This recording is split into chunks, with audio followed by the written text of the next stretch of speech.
we're not going to talk about that. We're going to move right on to the announcements, which now we want to know. No, we're not allowed to know. Okay. I may have enabled the speaker source instead of the broadcast source, which means that everything I hear sans my microphone was I thought you heard your own voice, or is it through like another? Yeah. Oh, okay. It's effectively the stuff I will hear from Zoom and so on, and stuff I send to Zoom in two separate. And I got the. So anyway, we're gonna move straight on from that. Today's announcements. Today's supporter. We will do this in the epic voice. Ecliptics, not ecliptixes, ecliptics. Thank you very much for supporting the show and paying the majority of the cast cost today. Thank you very much. Also, Mass Effect Merc's character sheets and guide to the Hades Gamma Cluster out on Patreon, and character sheets for Half-Grim High Climber and the Librarian. Specifically, the guide to the Hades Gamma Cluster is free, so you can just go and have a look at it. You don't even need to be Patreon. And you can submit questions for our GM interview of Sheepdog Gaming on Patreon. There you go. Do that. Otherwise there'll be no questions and he'll be sad. And you don't make Sheepy sad. That's just mean. Anyway. Yeah, I don't think there are any questions yet. Get some questions in what there, are you doing? homies. Submit questions. Right. Yeah. There you go. It's a really epic intro to make up for it. Fine. Okay, so I think we will do the shilling. Where did Bentham go? Maggie. So here's the, From you, so he doesn't have to do the shilling. Where did he go now? He's like, if I'm not here, I can't do the shilling, right? All right, I'll do the intro. Hello, my name is Bentham, right? Days, apparently. It's going to be one of those days, apparently. You know what I mean?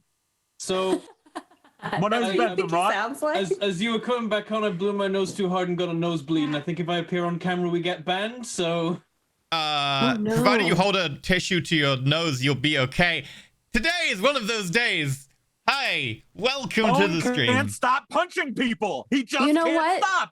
The internet, you guys, the viewers were so Okay, we'll do beautiful. this. You gave Bentham a nosebleed. Yeah, no, that's it. It's this is all an anime. Voice. Right, in which case, yeah, Maggie, do you want to do the shilling so Bentham doesn't accidentally bleed everywhere? Like, yeah. Hey, also, Bleeze. another announcement Bleeze all over the thingy. place. We don't have a Dave today because it's Dave's birthday and he has more important things to do than hang out with us. So if you want to, like, go tell Dave happy birthday, you can do that. Be appreciated. Happy being old. There you go. He's not old. He's young. He's fit. He's Maggie living the thinks time of Dave's his fit. life. There you go. Dave is pretty buff. Yeah, no, he's got a game on. Anyway, yeah, so that's why we have no Dave today. Anyway, Maggie, do you do the shilling? Sure, So I can Bentham do the doesn't bleed shilling. everywhere. Well, I think he hopefully he's not going to bleed everywhere. He But yeah, smoked so hard at the end of last episode. That was it was. if you'd like to support us, head on over to patreon.com/rollfort, where you can get. Oh, he made a weird face. Where you can get all kinds of awesome rewards for not only supporting us, but you know, also just because it's cool stuff. From tiers of getting MP3s, because we get that question a lot. Yes, we do have MP3s for the Observer tier, as well as you can get some behind the scenes goodies from our party tier, which is all of our lovely character sheets and character goodies, and sometimes even character creation videos and things of that sort.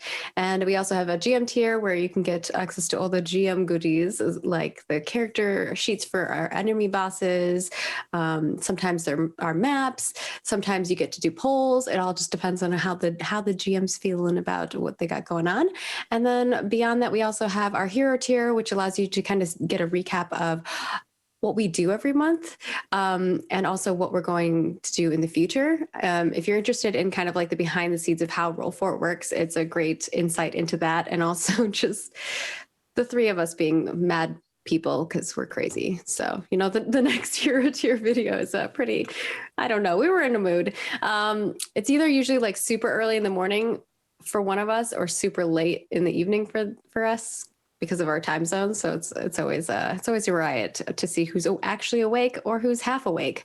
And then beyond that, we do have a legend tier, which allows you to not only support an episode as you saw today, but you also get to play in a behind the scenes GM'd game by one of our cast members. It is a private game where, we rotate out which cast members are GMing, and you play some really fun, different variety of games. It's always a different thing each month, which I think is exciting.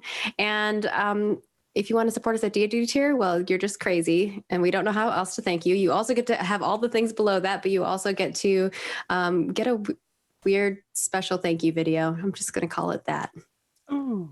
Accurate. He brings many strange characters to the mix, and we often have topics that are strange. So if that entices you, go for it. If you would like to be entertained for 15 minutes or whatever it ends up being. And, if you want to support us in other ways, you can also support us by subscribing here on Twitch, which gives you access to our videos in advance. But of course, we always upload those to our YouTube for free as well if you're, not a subscriber here. And you get access to emotes. You also get access to these emotes if you are a YouTube member. And if you are a patron, a YouTube member, or a Twitch subscriber, you get access to our Discord, which we have. You can talk to the cast members. You can chat with all of our community. It's just a great fun place as well to talk about all the behind the scenes things and nerd out together. It's good times. And then, of course, we understand that not everyone can support us in a monetary means, and that's okay. Always take care of yourself first and foremost. I think that that's the most important thing that you could ever do for yourself and your family. But his face, why are you doing that? I'm wiggling my eyebrows and turning the music. Okay. I'm trying to do it. I can only do one eyebrow at a time. I'm like, what is happening for the MP3 people? And I'm very distracted by it. We just would love for you just to be here. What you're doing right now is exactly how you can support us. You can also, watch us on YouTube or like us on all the things, comment on all the things. Any interaction helps support us, and that means a lot to us, and it helps the algorithm find us. You might not think that, you don't have a lot of followers, but believe me, that retweet and that like and that comment is going to make a huge difference to us. So please, please, please do that. Because of science. And then if you would like EE to read off your donations, there's also an option to donate to the stream live. And that's always fun. You can always do that. It's greatly appreciated. I think that's it. I think I covered all the shillings. And Bentham's nose stopped bleeding, so we're good. We're good now. There we go. That Maggie must be using healing word. Need to not blow my nose again. Never blow your nose ever. It's drowning no fun. Anyway. Right. In which case, I guess it's time for a recap of what happened last week, which is they had a really big fight that lasted a very long time. Like 2 or 3 fights in between. Yeah. A little over 4 hours, actually. It was quite a lot of fight. So, I guess we go all the way up to the beginning. They went to a village. The village used to be where Perrin lived. Unfortunately, said village was kind of trapped in a weird pocket dimension type thing, which is where 2 dimensions were crossing because there had been a demon left there. It turns out that the hero, Sir Gallant, who fought a demon, ended up not actually killing the demon. The demon was trapped in a mine. It turns out the mine also wasn't a mine and seems to be some sort of weapons silo. Anyway, aside from that, the demon was stuck there, caused the 2 realities to kind of intertwine together. Anyone who went into the area kind of got stuck there. You could only find your way into the area if you actually had someone who knew where it was, so Perrin kind of filled that role. It turns out that Halfgrim High Climber, the former chief of Axel Dio Bonebreaker's clan, who, was intertwined for other reasons, clan being wiped out, had gone there and picked up someone who used to live there on the way, went into the area. They found the corpse of the person. Oh no, I don't know what happened to them, but Halfgrim High Climber went down to the bottom of the big mine area and decided to talk to the demon that was stuck there. They all decided, this is kind of weird. Let's go walk around. Let's poke things. Let's go to Benson's parents' home. Let's see what happened over here. Oh, look, he had a poster. That's cool. Let's tease him about it. Also, let's then poke the enemy and then laugh at them because they can't get into the house. which meant the enemy then burned down the house. Either way, Gatton then decided to do some sneaking around. Gatton turned into a spider, decided to go past the enemy lines into the missile silo, whatever it is, down to the bottom. Then he found a demon. He also found Halfgrim High Climber talking to the demon, and the demon being kind of like, hey, dude, you're really scary. And Halfgrim being like, I've got daddy issues. I don't know. Anyway, they had to duke it out, and then Gatton was like, so, you've spotted me, Halfgrim. I am definitely here to help. How may I assist this one? And then Halfgrim was like, grr, so angry, gonna punch you too. And then a fight ensued. The rest of the team telepathically bonded in some cases with the demon temporarily because they ate magic mushrooms. Look, it's a long story. Decided we should probably get involved, so they decided to run into the silo. Fun fact, the silo is also infested with gnolls, which obviously Spider Gatton managed to get past, but the rest of the team, slightly bigger than spiders, had to fight. So I believe it ended up with them trying to have a combat upstairs while trying to run through the combat to get to the stairs to get down to the bottom of the entire silo. Made much quicker because the arena had Featherfall, and they decided, hey, let's just jump, which worked really well actually, down to the bottom. Got involved, managed to find out that High Climber was definitely overpowered, supercharged, whatever was going on in some kind of way. Ended up having a massive fight, and then after many people went down and got back up and it all looked very, very dodgy, Halfgrim was only just bloodied. And everyone's like, oh no, Perrin runs in like, I will save the day. Halfgrim's like, no you won't. Bonk. Perrin goes down instantly. And then, well, it looks like Halfgrim's about to kill everyone. Perrin's like, oh, I got healed thanks to a demon. I have mixed feelings about this. We'll talk about this later. Runs over, smacks Halfgrim, and then just nukes him with a critical smite that just makes half the room explode. Halfgrim goes down, and everyone's like, we have mixed feelings about this. And that's kind of where we ended. We did have a little bit where they all had a talk with the demon, and the demon was like, hey, Perrin, Sir Gallant screwed me over, and, you know, kind of screwed you over. Do you want to, like, team up at some point in the future? And Perrin was like, this tentatively sounds like a wonderful idea. And the demon was like, cool, we're going to be best bros. Also was like, hey, Axel, do you want to get me an unnamed thing in the future? And Axel was like, yeah, that sounds really cool. Here's my number. And then they were going to walk away. They did walk away, but we're going to retcon that a few seconds and be like, actually, the demon's like, hey, meet me on your way south and I'll find you. I've got debts to repay after 20 years of interest.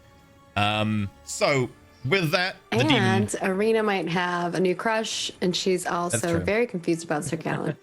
I told you that Bone is not interested. I don't know how many times it's not somebody Bone. Else. Oh, somebody else. Okay. So with Brundle... there might have been a line Gatton said in the previous stream. Ooh. So with Brundle coming into the scene a little later, as the demon's leaving, Brundle. Yes. The librarian who you've only just seen in person now, a very tall figure standing a good, let's say about more than 10 foot tall, very thin, emaciated, kind of ragged red robe, very large pyramidal head that is kind of like a white, kind of bleached bone color. No eyes or anything. Just gently walks past you and puts one hand on your shoulder. And... You perform well. The lady will be pleased. Take her blessing. Thank you so much. And puts that one hand in front of you, and you see a small toadstool very faintly grow up, move outwards, the head kind of expanding and fraying at the edges. It's definitely just kind of brownish yellow with a very faint glow to it, and then plucks it and just hands it to you. I'll take it with like a shaking hand because I'm literally ecstatic right now, and gobble the whole thing up. Okay. Your wisdom, your int, and your charisma drop by 2. Your con goes up by 2, which also means your hit points will go up by 5 because you're level 6. What does this put your wisdom at? It's 4. It's fine. That's 4 after spending ability increase points on it. Otherwise it'd be 3. Yeah. Yep. It's 4. It's so good. It'll be good. He feels good, and somehow he just gets a little bit fuzzier. You feel these kind of... vision goes away. spore-like bits just go into you and start pervading your system until you can kind of feel them pushing at the edge of your eyeball. And like, if anyone looks at you, they'll see a very faint yellow glow around the edge. Yep. There's definitely a slight discoloration on your skin, but you also are now immune to being charmed or frightened instead of having advantage. Oh my gosh. Great. You are too mushroom to really be charmed or frightened. You are a fungus, a moving, walking fungus. Doesn't. You know, Brondel is a really fun guy. Yeah. Totally. To be fair, though, the reason we didn't have Dave on today is we've got 4 people, and a D&D party is 4 people. There's not much room for anyone else. No! Can't just keep making the same joke. I don't even have to make them. I just have to. I gave you a bit of happen. It's great. Anthem, stop being so sporing. Oh god. Yeah, he's been a big cremini lately. Big old cremini. Hey, Oyster, we going to play some D&D? Is oyster a type of mushroom? Yeah. Oh, okay. Is it? Yes. I think that was a little too much, like, on the button. Oh, I know. Nose. Oh, what? That's great. Hold on, I gotta go shiitake. No, okay, let's go. No. No, you're not getting one for that. No.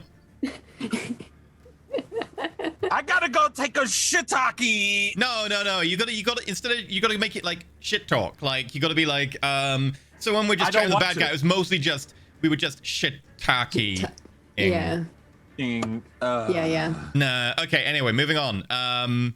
So you are left in what appears to be a very large semicircular room with kind of this raised seating towards the back with very decrepit desks, all of which have these old plastic-looking machines on them, and all in various states of decay. You also did wreck most of the room during your fight.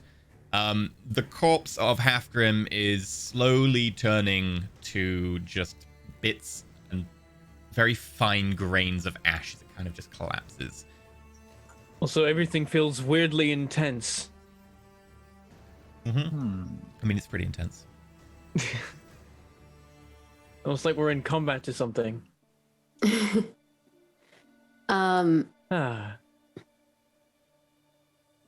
think Arena will kind of like look around and see if there's anything in this room. Like, what is this room? Like, what was it used for? You say that out loud? I mean, she's looking at it and okay, thinking to herself. Make me a history roll. Perrin stows his sword and like starts to actually take in the room that he burst into like a minute ago. 13. I get a +7 to this. Some kind of control center, like where people would have some sort of hierarchical system. The way it's laid out seems to suggest that there kind of is an order of hierarchy, that the people lower down on the desks would be maybe lesser people involved in information or control of systems, and then up the top would be kind of the more like feeding information back. It's very old. It's probably military in nature, suggested by the hierarchical structure.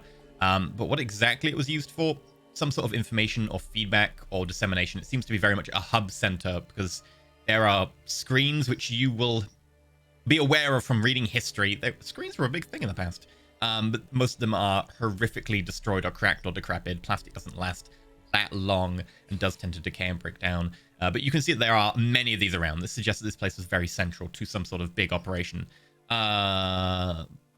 Perrin, what's your ability say that basically gives you everything for free? Oh, hey, yeah, I have, I think it's historical knowledge. Badoop. When I enter a dungeon, I can correctly ascertain its original purpose and determine its builders, whether those were dwarves, elves, humans, yuan-ti, or some other known race. In addition, I can determine the monetary value of objects more than a century old. So can Arena ask something and then he gets this information? She's kind of like looking at the big screens and she's like, it looks like they use these for some kind of information transfer. What were they sharing? What does this say? A soup or bowl? I don't know. Like, is this a food thing? I don't understand these screens. So how much can I work out from my ability and just kind of looking around for a moment? It tells you. It literally states you know the purpose. It might not give you details, but you know the purpose. The purpose is this is a command and control center for an ancient weapon of mass destruction of some kind. Basically, everything Arena said, very much true. This is where they would have big screens. They'd be able to determine threats incoming as well as what they are doing output externally. And this is where everything will be controlled from in the bunker. Like, the builders, you would probably say mixed, judging by some of the chairs seem to be positioned higher and seem to be made for smaller creatures. No sign that it would have been for humans or anything, but there does seem to be a slight inclination towards elvish design. If you were to guess, you'd maybe say sun elves, but that would be pushing it. Right. For a moment, before I start relaying that, as I carry on looking around, I'm like, Nesser Kiv, you said that there were weapons stored here. What kind of weapons? The stories speak of a large projectile that could be cast over many continents.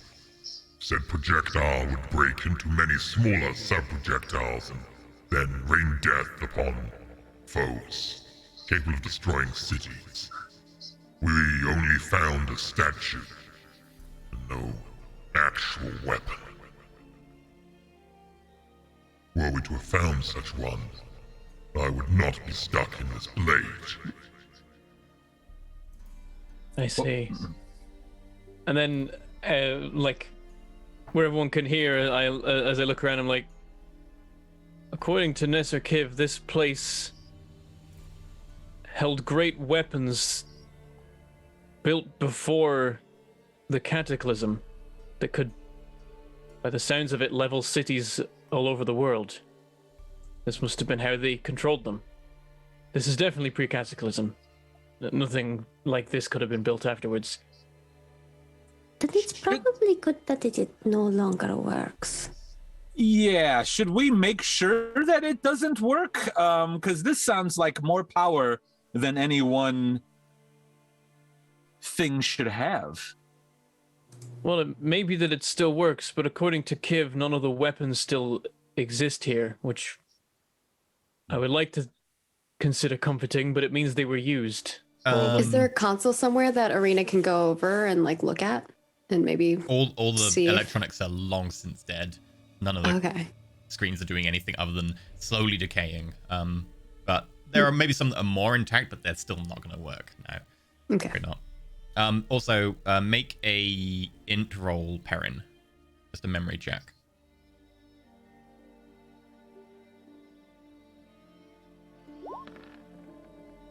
$16. Okay. You know that central pillar in the first room you came to, the big, like, cylindrical room? Hmm. I mentioned that it was carved and it seemed to taper. And Nesakiv mentioned a statue. That seems to be what fits the bill. That is some sort of statue of the weapon that used to be there. But specifically, it seems to be a statue that is trapped inside a very large cylindrical room. You know that when the gods kind of got rid of most of the advanced technology, it's potentially they just turned it into a rock in place. Oh. So the weapon was turned into stone? Yeah, I think so. Perrin's like walking around and he's like, yeah, so they control it from here. And then this was like, he starts looking through the other rooms. He's like, this looks like some kind of meeting room, or perhaps this is where like whoever was in charge was like stationed. And then like he approaches like the silo and is like, of course, and this is where the weapon was held. And there it is. I don't think anyone would build a statue to a weapon that big. It would be kind of a waste. It's not that interesting looking. That's the doing of the gods, which is good. That means the weapon wasn't used. Arena like looks at the statue. she has different feelings. She probably thinks it looks really cool. I'd like to poke the statue. Okay. Like, so this is a weapon? And I'm just like, appears to be made of some sort of igneous stone of some kind. Pretty hard. hey, I think it's Ignatius Stone. I don't know what that is, but I'm just.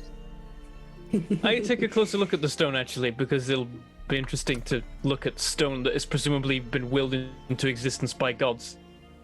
Okay. Having a look at it, like the very obvious things about rolling, it does appear to be like perfectly the shape of whatever technology it used to be. It's very flat, very round, very smooth, except for places where you can see it's obviously been worn over the last few hundred years. You do notice that in a few places as it tapers in, there seems to be an ever so faint seam, which is just like a couple of millimeters like deep indentation, and then there are a couple of places where it's probably used to be rivets, but are now just kind of little stone bumps.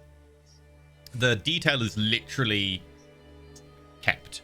The entire thing just seems to have been turned to stone in place. So I know there are magical abilities that can meld or change things into different materials. Yep. Would I know if there's a way to change it back? Like, changing something back that's been permanently changed is the same as effectively creating something from scratch.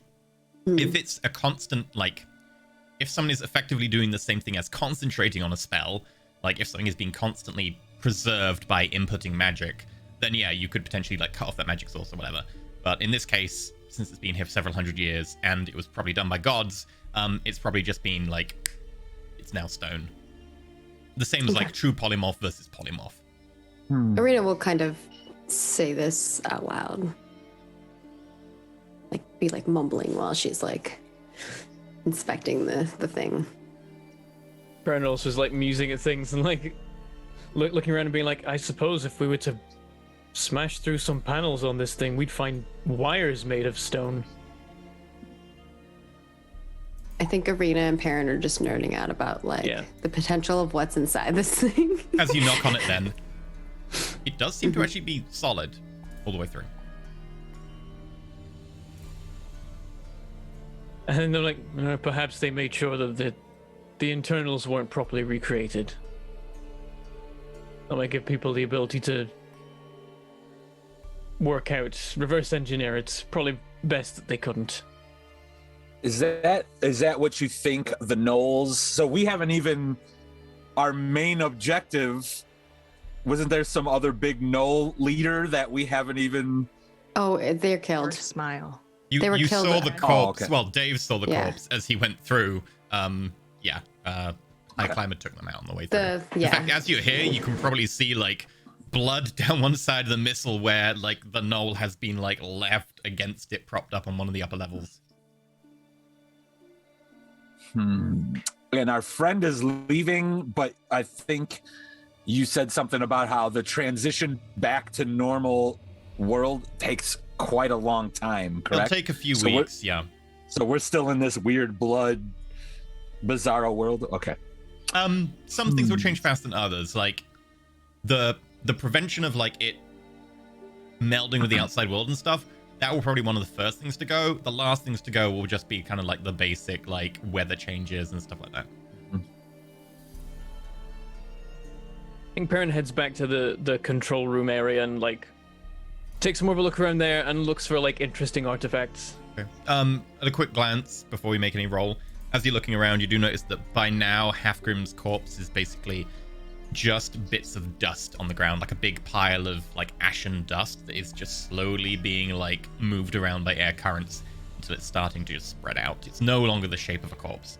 Everything he was wearing and carrying though is still there, like just covered in dust now.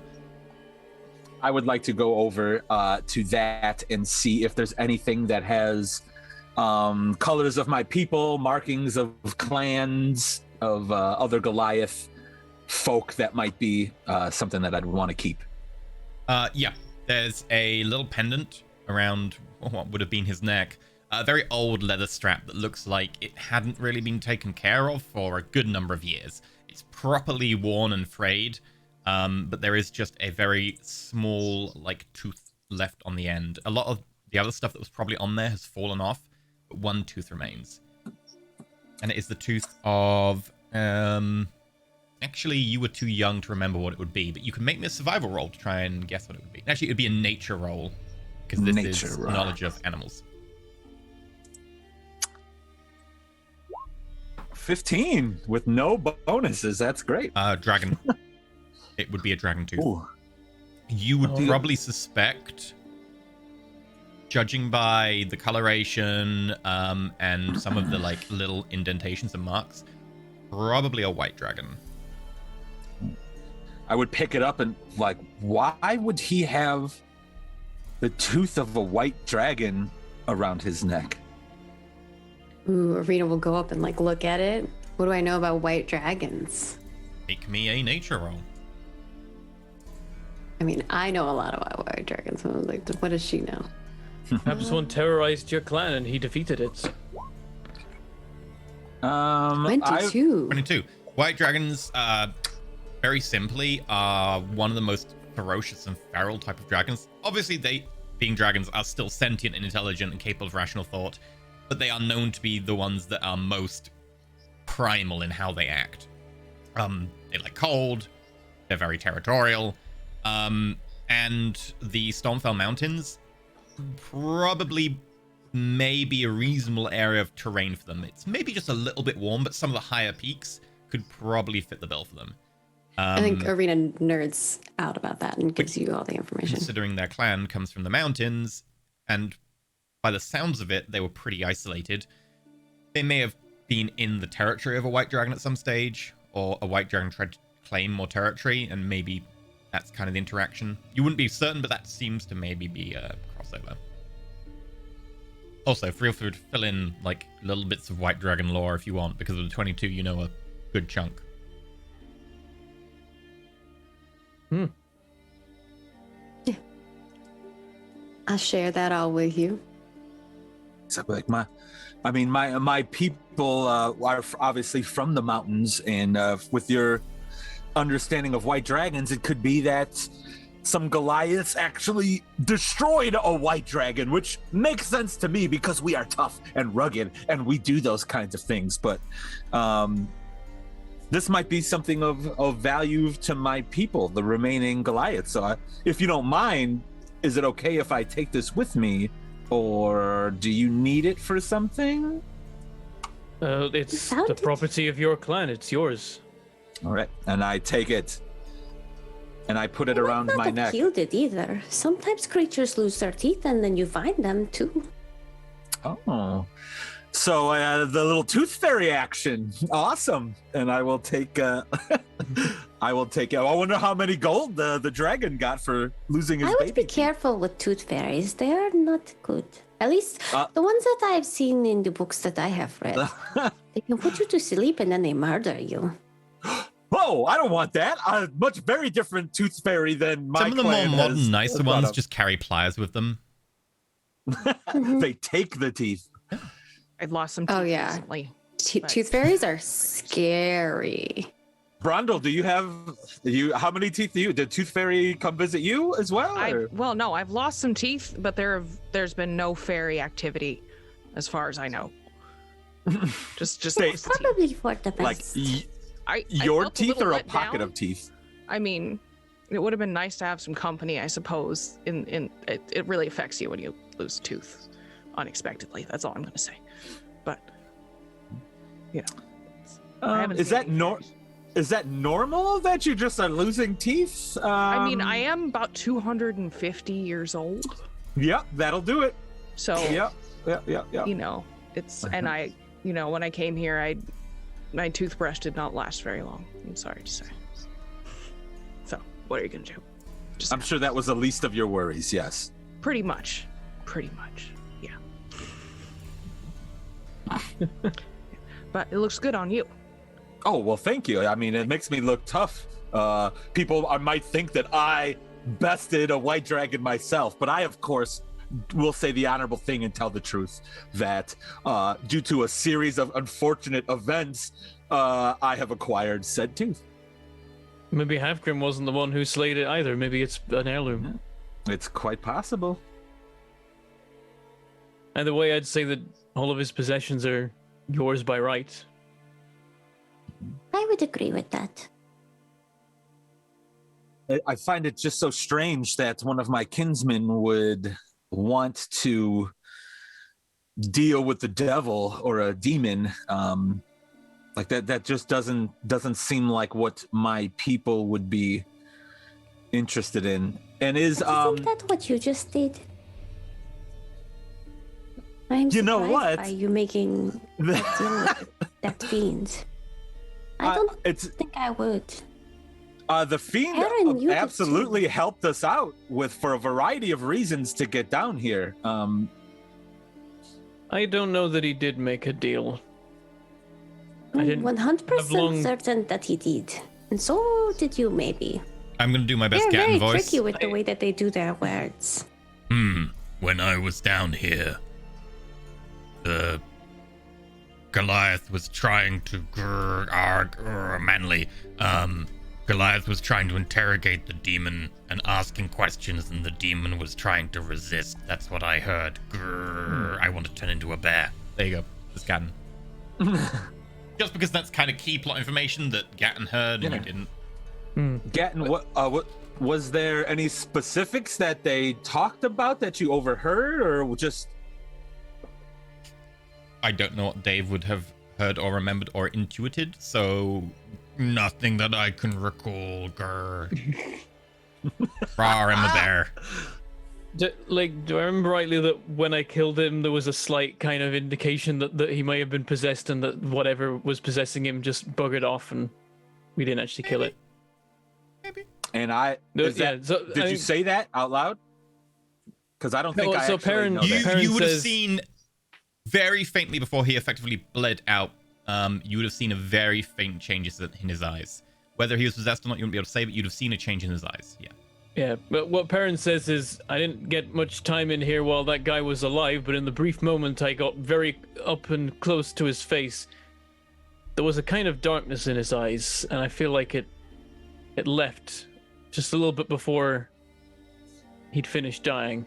I mean, some I saw people it too. are evil, and then wait, do you mean as if the evil left his body? Mm-hmm. I don't know if it was really your clan leader here. And maybe that he made a deal with feeling something that and that something took control, or it may be that he died a long time ago, but I have a feeling. Would I assume if he was a clan leader when I was a wee young lad, would I, as far as the age, at this point, is it like, wait a second, how would he be alive now after so many years? Or he'd have been old. Is he a logical age? Yeah, and he did seem old. Like when I described him, he seemed like he was a fit individual who had experienced many years, and you could see that like the skin was stretched over muscles that had started to just decrease and wither with age, but he still seemed like a relatively strong individual for his age. But he seemed naturally aged. As far as you were aware, having joined the fight after it begun. Well, that something doesn't add up, because we are usually a just and noble people, but it seems as though if there was influence over my clansmen and we have decided to extinguish him from this land, am I once again making poor decisions with who I am fighting with and who am I hanging out with? It seems to be a commonplace that when I'm around you guys, things happen that are very much against my moral code. And it's, I would say at this point, me, like the character is kind of like, what am I, almost like, okay, now I'm understanding I'm a train running into a area with no track on it, and I'm like confused. Why am I doing this? Did I just make a deal with the devil? Why? And I'm kind of recounting all the things. Did I punch a kid in the face and then I kept punching a kid? You did punch a kid, but to be fair, I think he threw a fireball at you first. I think I remember. Yep, that is true. I warranted my punching of a child after the fact. You could have knocked them out or something. They were trying to kill you. They were ambushing you. Exactly. You were defending us. Man. I think what you did here was the right thing. I mean, whatever Halfgrim was, he wasn't up to any good. But we don't know if he could have been saved. I mean, I don't think we could have. We couldn't have restrained the guy. We could have tried, but We could have tried. And then we would have died. we can't live in could have, should have, would have. Not a place for moral codes. He just spares somewhere else because he's got a 4 wisdom. There's always a place for moral codes. We did the right that was in front of us and that we were capable of. What more can we do? I kind of nod my head and I'm not meditating per se, but I am in deep thought, kind of just walking around, just kind of going over events, trying to put pieces together. Make me a... just roll me wisdom.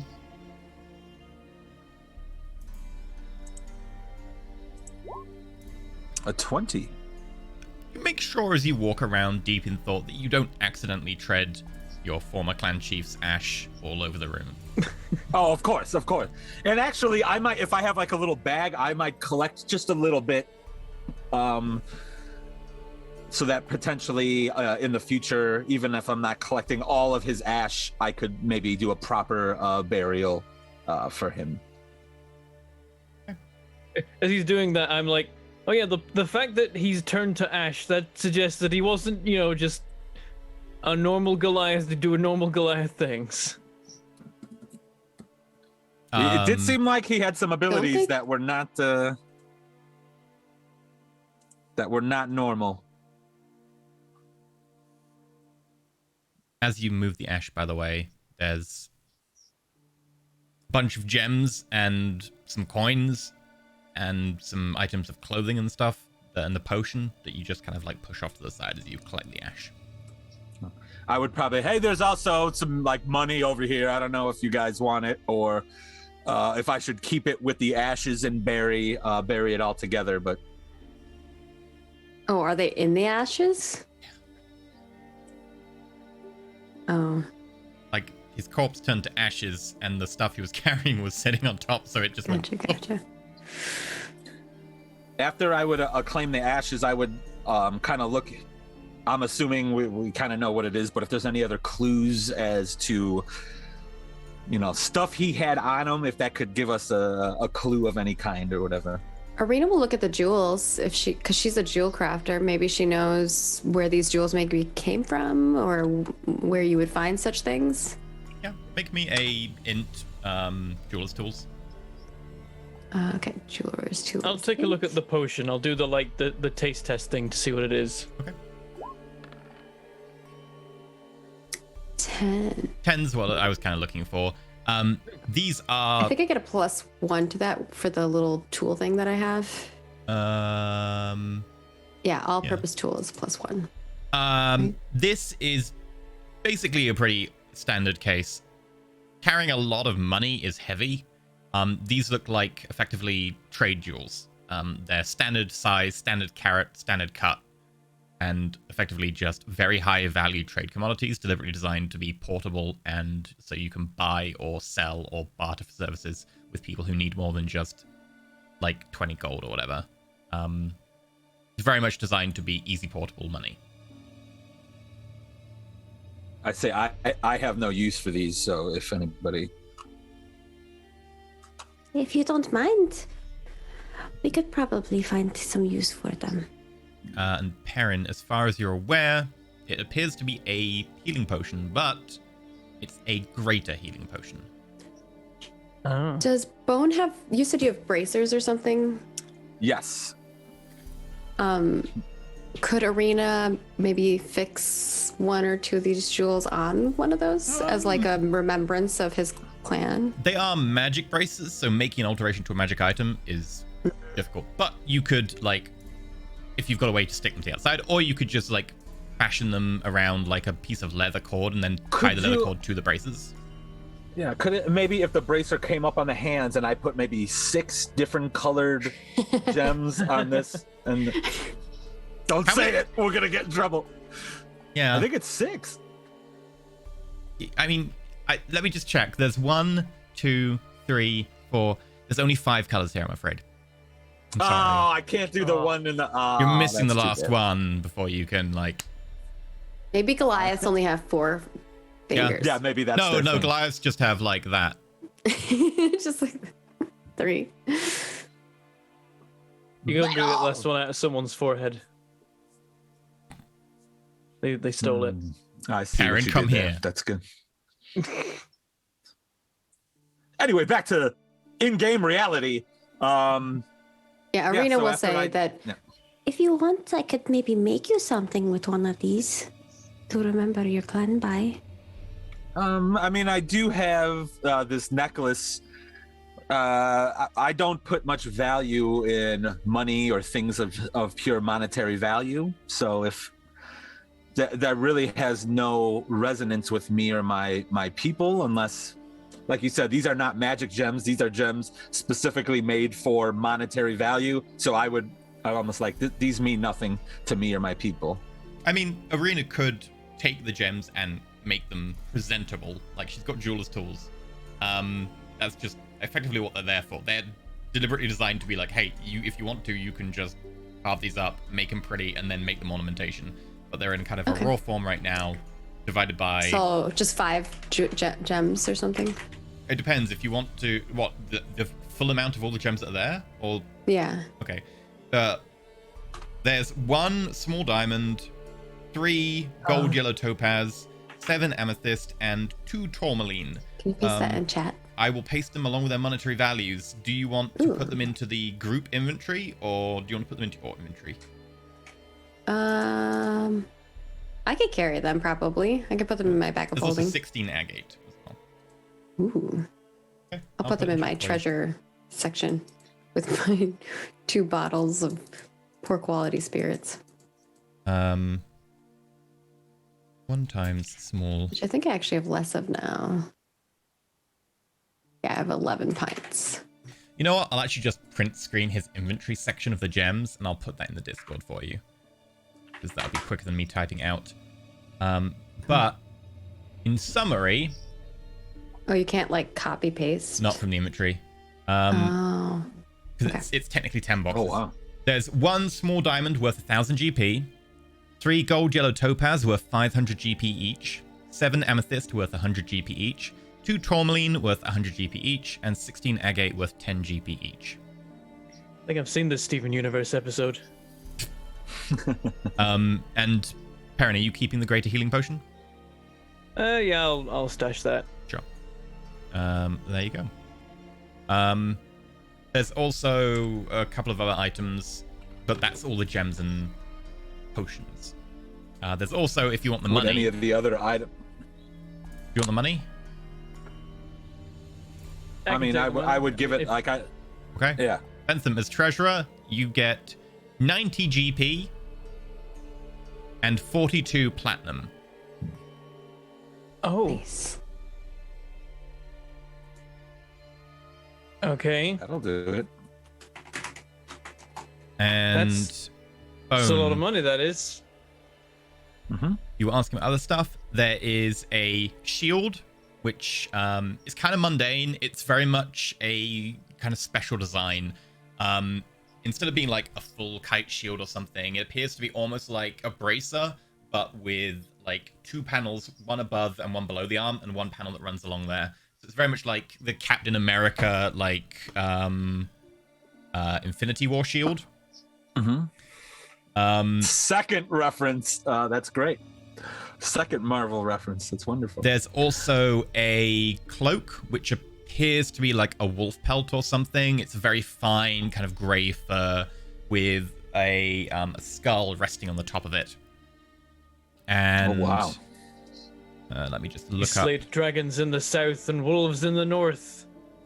There is a breastplate of what seems to be intertwined wooden rings. I would relay what I found here, obviously, and that's not a shield that, because he was not necessarily a monk, right? So he, this would not be anything usable by a monk whatsoever. I believe so no monk can use shield, regardless of subclass. So yes. Nice. So I would offer those out to the group. Like, are these things anybody needs? Parents seeing it will be like, wooden ring mail. That's interesting. So looking at more like specifically, each ring seems to be made of wood, and there's a kind of a chest section which covers just the upper chest, which is made of like a solid section of very finely carved wood. The entire thing is made of wood. Ooh. Seems like so much effort to go through. I guess whoever made it couldn't wear metal armor. So that would be good for probably Gatton, right? Hey Gatton, there's a cool skull on this. There's a cool skull on this tape over here. Is that something you might be interested in? Because you got I that love awesome skulls. sword. Skulls are awesome. I want to drink from the skulls of my enemy. Grr. That is the most spot-on impression. There you go. Nesakira's probably like, yes, take the skull. Yes, take the skull, wear it, drink wine from it to make merry. Oh dear. So would the wood armor Maybe power them into a throne of some kind, you know. Would the wood armor be good for Gatton? I mean, in theory, yeah, it's a breastplate. He can wear medium armor, and it is wood, which means that he would be able to transform in it. If it's a mundane breastplate, then sure. We let Gatton take the wood armor. Okay, because I'm Gatton and I know exactly what Dave would do. Hey, Pew, the person who lives inside me. Hello, I am Pew. Can you have a look at this and tell me if anything is magical? Okay, yes, it's magical. Oh, excellent. Oh. Also, the cape is magical. Oh. I also can identify. He can't identify. He can just say if it's magical. Oh, gotcha. You would be the one who'd be able to tell you what it does. He's just like, yeah, it's magical. Yeah, I wouldn't be able to do that till tomorrow because I need a long rest to swap out my prepared spells. Yeah, and the shield is mundane, FYI, if you're interested. Also, I guess he looks at the necklace and he's like, the necklace is also mundane. Oh, and there's a small black ring which seems to be almost like polished onyx or something, which is magical. Hey, I also Nobody found... put that thing on. It could be another ring that kills you. Oh, this looks pretty cool. I don't know if I should be holding this, and I give. Does somebody want this ring? Look at it. Perrin gets a worry, like a bad feeling about this ring. He's like, no, don't put it up. No, don't. Oh, okay. Wait, I won't put it up. Brundle said Brundle wanted to look at it? No, I don't. I'm pretty sure I can't take my clothes off anymore. But rings might be, interesting. I mean, I don't think anyone should wear this ring until we have a proper look at it and determine what it does. What? Not even to see if it fits? In our previous travels, we have encountered a ring which, once worn, kills you if removed. It's true. Oh. I take it out. Yeah, we still have it. Wait, you have this ring? Okay, you guys are. I think ridiculous. you have 2 of them or something, right? No. Does that ring look Only like the other one? Okay. You have one. Do they then. look similar? Yeah, they look very similar.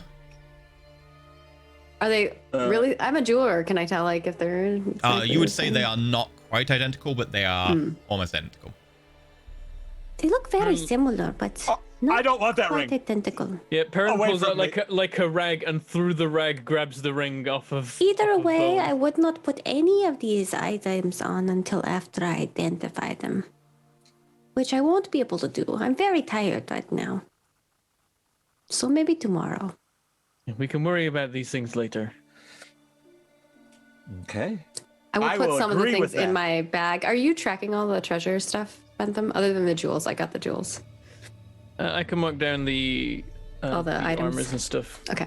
I put what I can in the bag of holding, and then I guess the rest everyone else clothes. Breastplate, question mark, because I'm sure Maggie will identify tomorrow and get you actual names. Yeah. I'm excited to see what they are. Ring, question mark.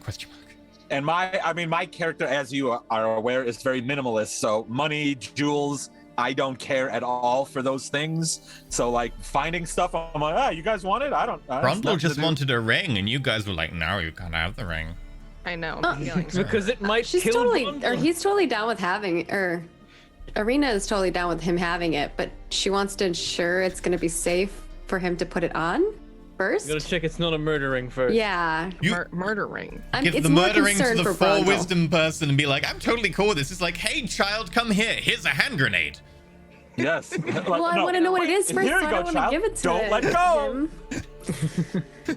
I mean, Okay. Arena I will don't relay wanna that offend too. you, so I won't put it on yet. But I don't see what the big deal is. But I'll give it back to you. That's fine. The, I like just- Brundle takes the ring and just puts it on like a leather cord around their neck just to tempt them. Oh no. I'll just go for a walk with this for a while. It'll be fine. But yeah, You'll be back. I don't. Is it just to hold it one more time? No. Brundle's like, it's like I don't need anything. I'm not even sure what I should be doing here anymore. My person who's librarian is freed. That's what I was supposed to do here years ago, or fix it somehow. Oh yeah, that's well, right. You succeeded. You achieved your goal. I suppose. Huzzah! Huzzah. Now you're Since we're also playing with some of the piety abilities, I guess I should give you a piety ability because you technically succeeded in your quest from your god. So yeah, I'll look one of those up and you'll have a piety ability. Ooh. Well, Now you're- unintentionally successful. That's now awesome. you're free to do as you please. Return home, go elsewhere, stay here if you want. I don't know if I'd advise it right now, but it's gonna get better over the next couple weeks. I suppose. I don't even know what I would do. It's been years since I've been gone. Do you mind if I maybe you can hang at my bower tonight if you wish. Do you mind? That would be great. I think there's stay close to residual you for a little dangers in while? this place. Yes.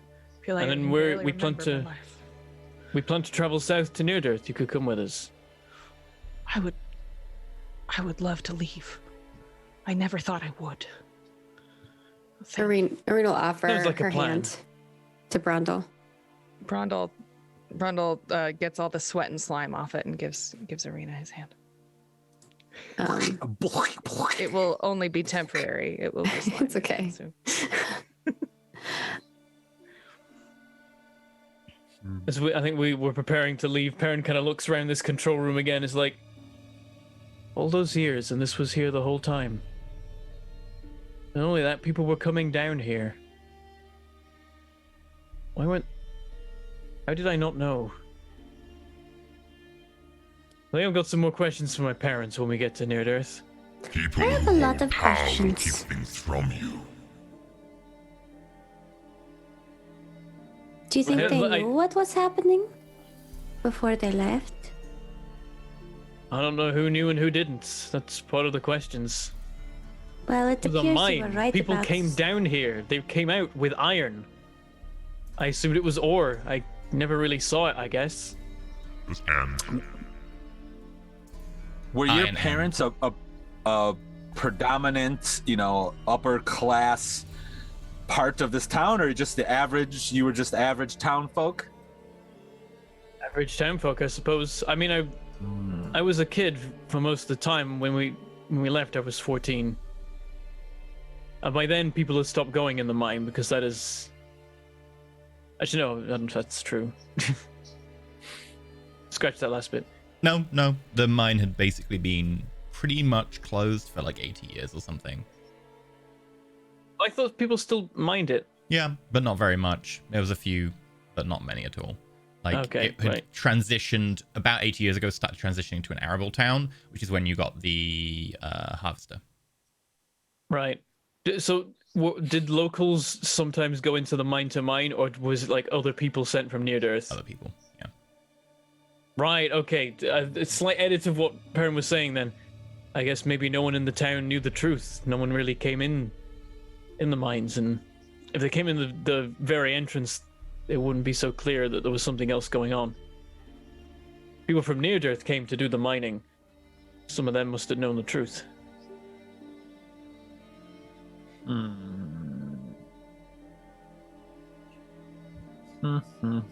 We can be quite sure that there's nothing of particular value here, then it would have long since been stripped away by people sent from Near-Earth, I suppose. Yeah, I guess we should probably, if we're exiting, maybe do one little more sweep as we leave. Just kind of look around for things odd or out of. Obviously, everything's out of place at this point, but any shiny things that catch our eye? Perrin keeps an eye out for weird artifacts, stuff that like maybe was overlooked by miners but is like of interest to him, or like doors or corridors that have been like cut off that might be reaccessible. Okay. And untouched. Arena, would you be wanting to do that as well? Sorry, which thing? Perrin wants to go have a quick look around. around and do investigate history, like look for anything that's interesting you. Yeah, I think I would assist him with that. Arena, that's like Arena's forte, of course. And she's super curious and has lots of questions. Okay. Sure. Investigate advantage. I'll look out for danger. How about that? I'll make sure no other gnolls or anything. I'll be like kind of the guard.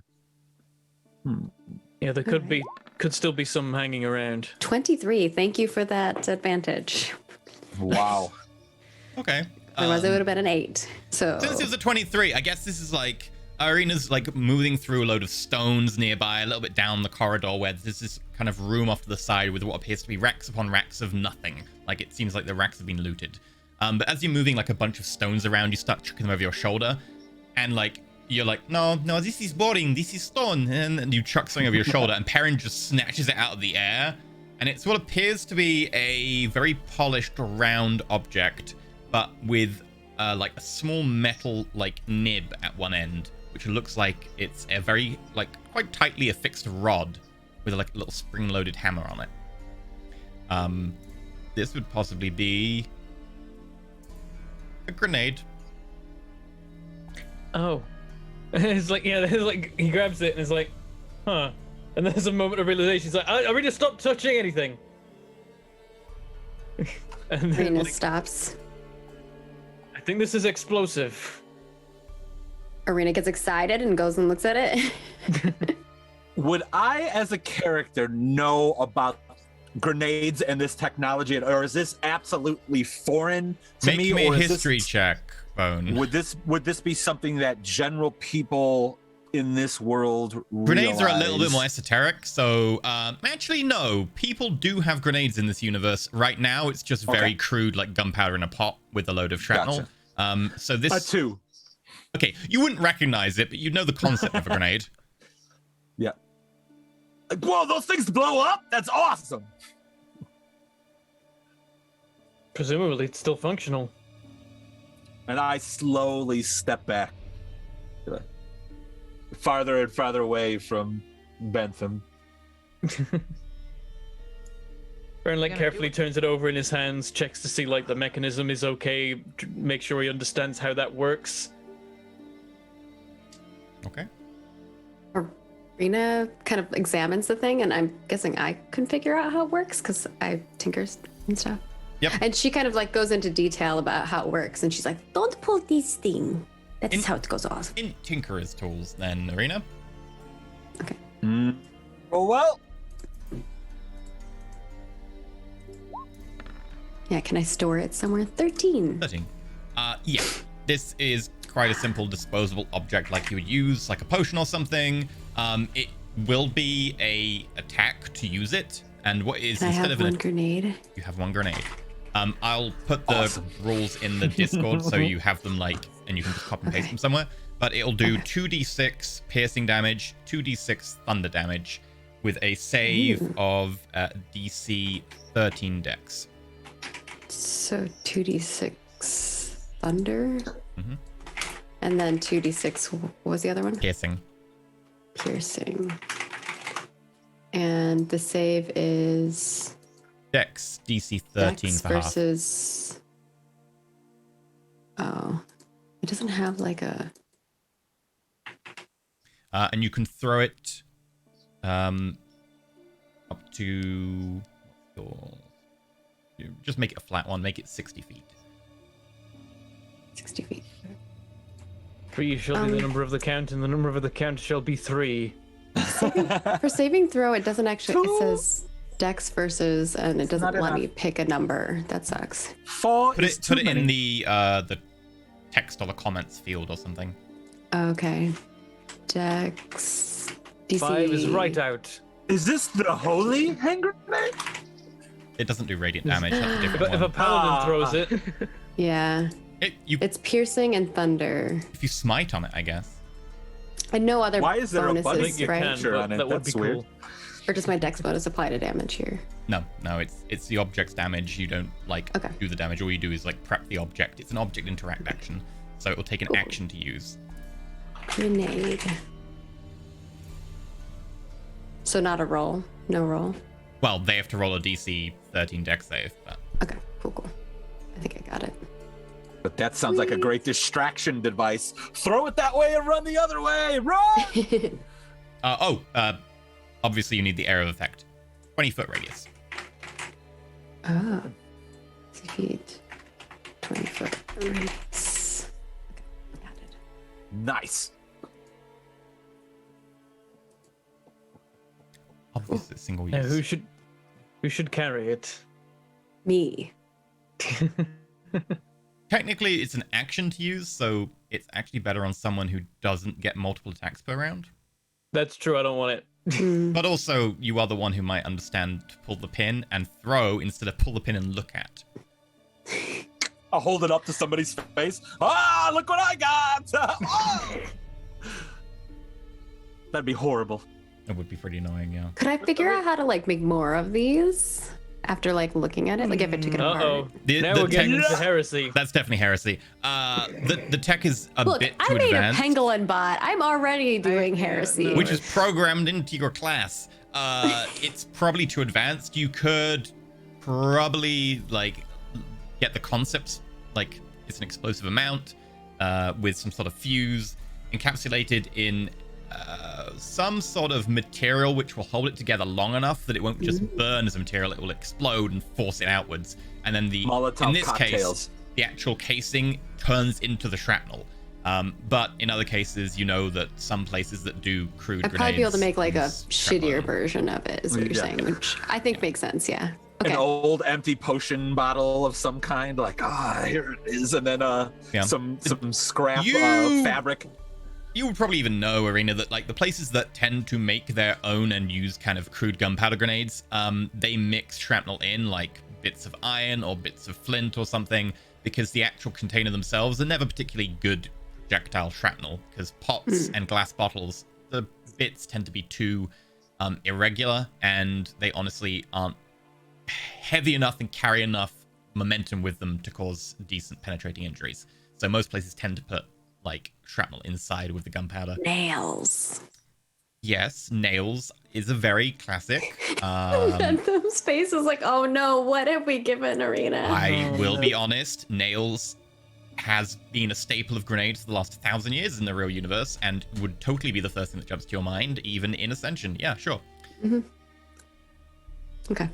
Yeah, this is what's going on in Arena's mind. There's this bubble of just bloop, bloop, bloop, bloop. Hi, welcome War to crimes. the FBI. Watch this stream now.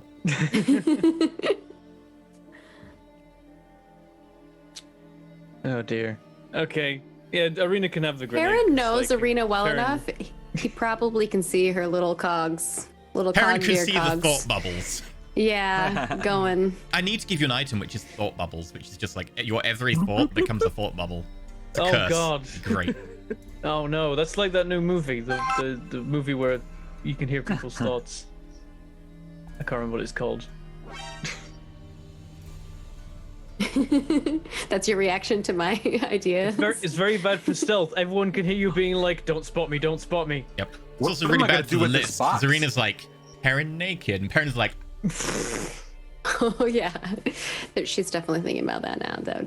Nowadays. Anyway, Like, oh, no.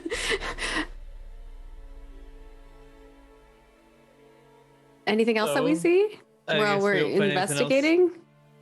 With the 23? With 23? Yeah, with a 23, sure. Like, that's a pretty high roll. I'm trying to think what you could get that would be vaguely valuable to you.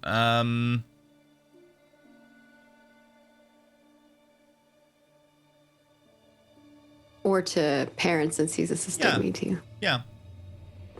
Where some of the, like, ceiling has collapsed and fallen in, there are some bones. Like, someone obviously got trapped in the cave-in at some point. They look very, very old. Like, circa when this place was abandoned.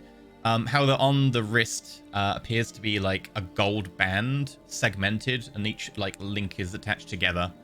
There seems to be, like, a little circular faceplate, which is glass. Very cracked and shattered. Basically lost. Can I mend it? Around. You would need to collect all the glass fragments, which would be difficult, if not impossible, given 800 years. You could potentially make a new glass faceplate. That would probably be jeweler's tools and is easy to do. And Arena, you would probably recognize the inside. It appears to be clockwork and a very fine timepiece. You currently would have like crude clockwork and crude timepieces, like clocks and stuff on mantelpieces would be kind of a staple of richer homes. This is a very fine, like little clockwork piece that seems to be a timekeeping device on a wrist.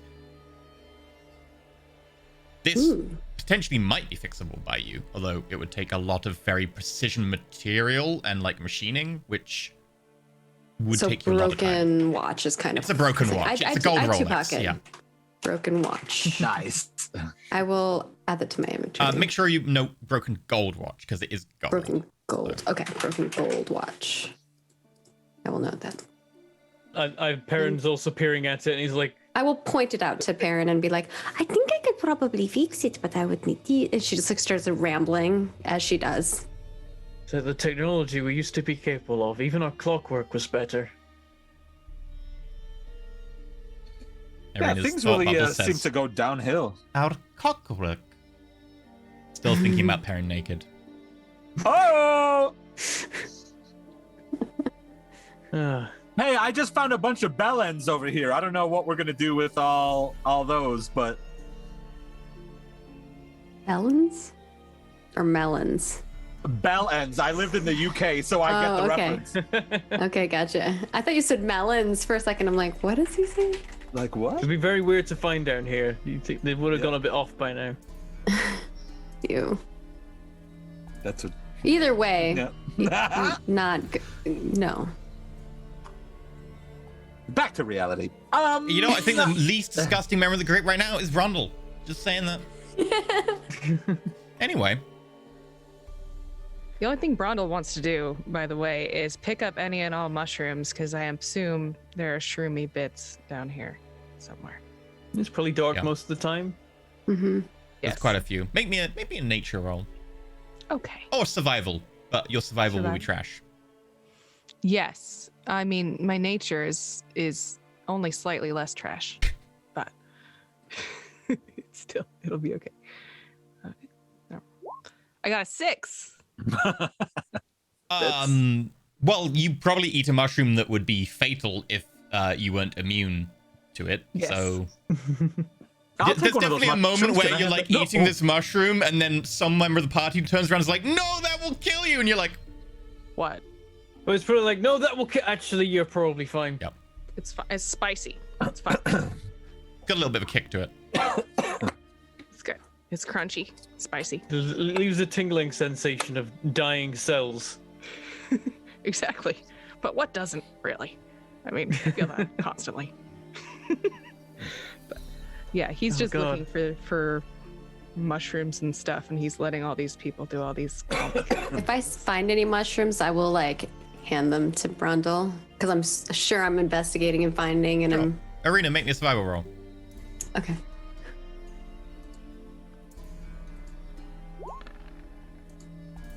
$21. Oh. Roll me a D2. Ooh. Ooh. 1d2? 1d2. It's a weird roll. 2. Yeah, you find a very interesting mushroom and hand it to Brondel. It is quite a large toadstool, very kind of large flat cap that appears to be kind of this reddish color, but it's got striations of kind of a darker gray with like little white veins going up the stem. What do I know about this mushroom? Make me a nature roll.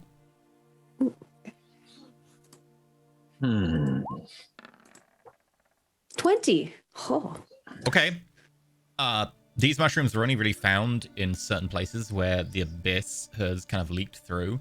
Very rare up here. Sometimes you find them in the Underdark. This mushroom is specifically one of the ones you find near to the influence of Zugotmoy, Queen of Spores, Queen of Fungus, the Lady.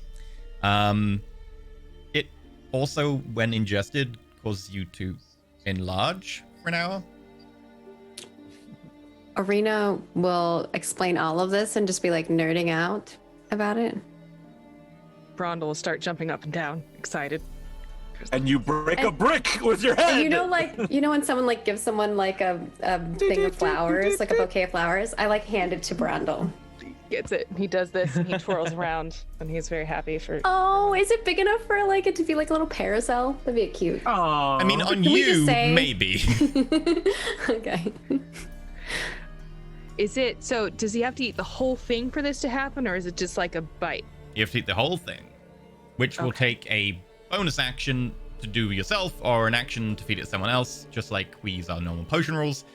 It will effectively cast Enlarge on you, but it is not a cast that can be prevented by normal magical means because it's not really a magical effect. It isn't concentration. That's the important part. Like, it's not a concentration effect. Mushroom. Oh my gosh. It is basically the Mario mushroom. Yes. It's the yeah. What's this glowing star doing right here? I'm gonna take that. That's radiation. That will I can kill hear you. the music. No. Anything else that we find, or nope. That's it. Okay. That's why we heard the creepy music when we came in here. Right when I walked in, I heard it. In this. That's cool. Fun. All right, I feel like I could spend months in here. It is called analyzing a everything big in wig. detail, but and the cap is actually purple. Sorry, I got the color wrong. It is a purple cap and a 4-inch tall mushroom with a thin stem, a big wig. Nice. I could spend months in here analyzing every inch of this place and learning more about how it works, but I might go mad in the meantime because the effects are still wearing off. Let's leave. That's a great idea. As we leave, I want to be the bodyguard type and look probably with Gatton as well. Like Gatton, we should probably. I know a lot of crap I have happen. parental issues and want to be very protective of Arena. Grr. You've been so much cooler today. I don't know. Like, I like this, Gatton. Like, you're awesome. No, you're awesome. You are awesome as well. No, you're breathtaking. No, you. Okay, let's rock. Anyway. And roll. I guess if are we gonna spend the night in Brondel's little gato? That's probably a good idea. I'm imagining a kind of a sitcom now, Brondels, where everybody knows your name because they telepathically talk to you in your sleep. Yes, exactly. And I think while we're like chilling, Arena will probably ask Brondel. Well, if you're going to come join us traveling south, what do you want to do now? I'm not quite sure. I would. You seem to like brewing things. There's always a place for people with such skills. I know that back where I come from, well, the innkeeper, they make a lot of that kind of stuff. I did this before a little bit. I did it. It drove my wife crazy. But did you own a shop that you sold drinks at? No, it was more of just my own thing. I did it, had a little area. in the. Oh, that might be why then. Sometimes my father likes to set up little things on the side of the house, and my mother does not like that either. No, she didn't. There was very little of what I did that she enjoyed at all. Unfortunately. Do you have a painting of your wife? No, I can show you if you want. She's not really my wife anymore. That was ancient history, but thinking about it a little bit. I'm not sure. I would like to find, perhaps, I know one of the people I came here with several years ago, Sister Brave. I don't know if we saw her here. I know she was with the Knolls. I did see her, but she did not seem well. What do you mean? Did we kill her? I think we killed her. Did we kill her? No, okay. She ran away. We didn't kill any of the messed up. Yeah, I think the 3 of them ran away. There was like 3 of them. Okay. You ran away. Or Hello. we ran away. You ran. The hell? Something happened. Isn't that the one that grew a bunch of weed? Is that the one? No. This was when we first came in here. There was Sister Brave, Billy Goodmouth, and Marcus Swift. Perrin recognized them, but they were like zombie looking. You mentioned Sister Brave before, but the last time we saw her, she did not look well. Jane, I'd hoped that she had done well, even though we haven't seen eye to eye in some time. We might be able to go find her. We found a way to maybe try to get people more sane again. And I hold out my bomb. Oh, I saw that before. It was rather disturbing, but it feels as though it would be the right thing to do, given we came here to cleanse this place of evil. Sometimes to Perrin to see what his thoughts are. It's worth a shot, though I wonder if now that the demon is gone, or presumably he's, like, I'd look around, probably isn't hanging around, but if they're gone, then the hunger might no longer be a part of this land, and so there might be no need for us to dull it. We should check upon Lonnie, see if they're in a better state of mind now. That'll be a good indication of how things will go for the others. And then we can see if we can seek out some of them and find out if they're any better. From what I know, it should return back slowly, but... The land, perhaps, but minds are delicate. This is true. They remember what happened to them, and that may mean they can never fully recover. But we should try to help as much as we possibly can.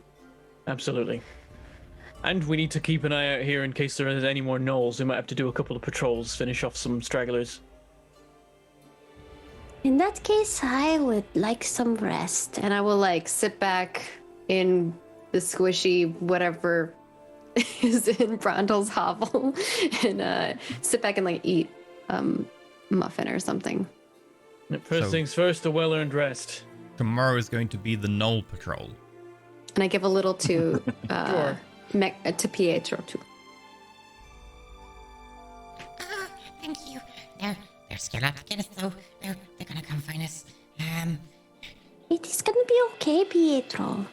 Oh, it might be, but it won't be for long. They'll always find us. You did really well today, but... I killed so many you got really gnolls. beat up. What happened? This is more damage than I have ever seen, other than that one time when we were in Andorra. Look, well, That really first, might be. I wasn't sentient then, but a sapient. there was a gnoll, and I like attacked Brundle, and I dived in the way, and then this other one shot me, and there was another one, and I like, clawed it apart, and there was another one that also shot me, and then there was a javelin, and then spears, and then more shooting, and then I killed another gnoll, and like me and Brundle were like, yeah, and then, oh wait, they're probably watching right now. I didn't do anything. Please leave me. Didn't he mostly get beat up because he started rolling down the track? Oh yeah, he like. started rolling down Well, the track. to be fair, he got beat up, healed himself, got beat up, healed himself, got beat up, healed himself, and then fell down the track. But yes. And then I was like, I heard about this game with a ball and you throw it at pins. And I was like, I'm gonna be the ball. Bang, bang, bang, bang, bang. And then it hurt. And then I had a headache. That makes Be the way more ball. sense with the way that the dance was going. Maybe I need to make it so that when you activate the ball mode, that it has a little bit more defense.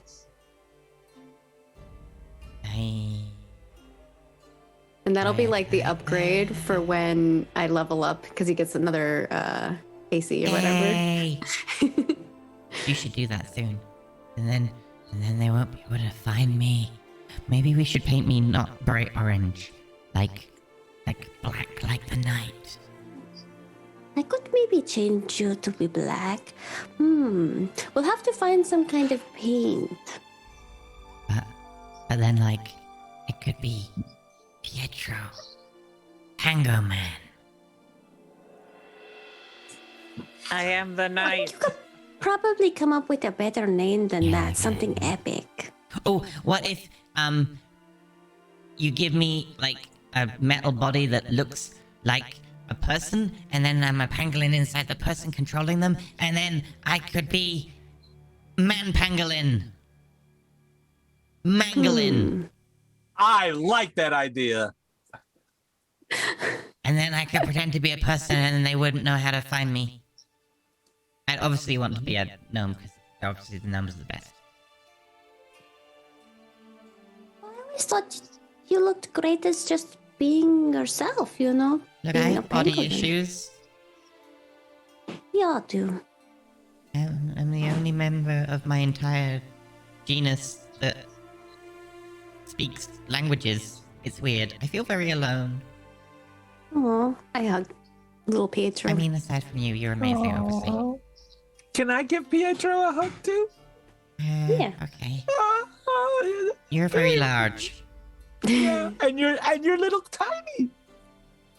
Well, that's not helping with the body issues. Oh, but I mean, like appropriately, I mean, you're for your size, you're very tough. We could give Pietro that mushroom. That's not helping. Pietro. Doesn't permanently make him large, He becomes right? he becomes the exact size of Mecha Pietro, just sat next to him, looking exactly the No, same. Mecha Pietro's actually medium, so he'd become small because he's tiny currently. Yeah, he'd become the he's same tiny. size as Arena. Oh, okay. I do have enlarge. I could enlarge him, but it. Yeah, he'd be the same size as you. Yeah. I guess that's what He you do on your still has days off. one- You he still enlarge has him and one you play HP. together. Yeah. So I'd rather have him inside of the machine. But I could would- alter the way the machine looks if that's what he wants. Like if he really wants to look like a human. I would will actually. consider it. I Why would I want to look like a human? Humans are boring. Oh, what would you want to look like then? Well, like, gnomes are awesome. Also, Warforged, pretty cool. And I have been thinking that, like, half-elves lately, very impressive. Me too. Look, I've just been listening to get and recite the list. Thinking about Perrin, but in a What a- different way. Just what a coincidental combination of people to try and look like. What's Perrin doing right now? By the way, is armor off, kind of Oh relaxing? yeah, like he's got like Perrin's part of his probably getting armor you off. firewood and he's Yeah. outside like hacking the firewood apart with a I would sword. be like, and he looks over, hey. he pulls up like a log and just like I would say, hey, Arena, and could you guys come by this window real quick? And I would just go over there and I would open the shades a little bit and I would just be like, hey, look. I put Pietro on the little windows. So Actually, I do have an axe. I can use an axe. we need fan art of this. Oh dear. I'd say, Building a I fire think he'd be- outside. he seems pretty high on my list. I could tell you that. Gannon, what do you think? He is very high on the list. Everyone swings Perrin's way. Oh no.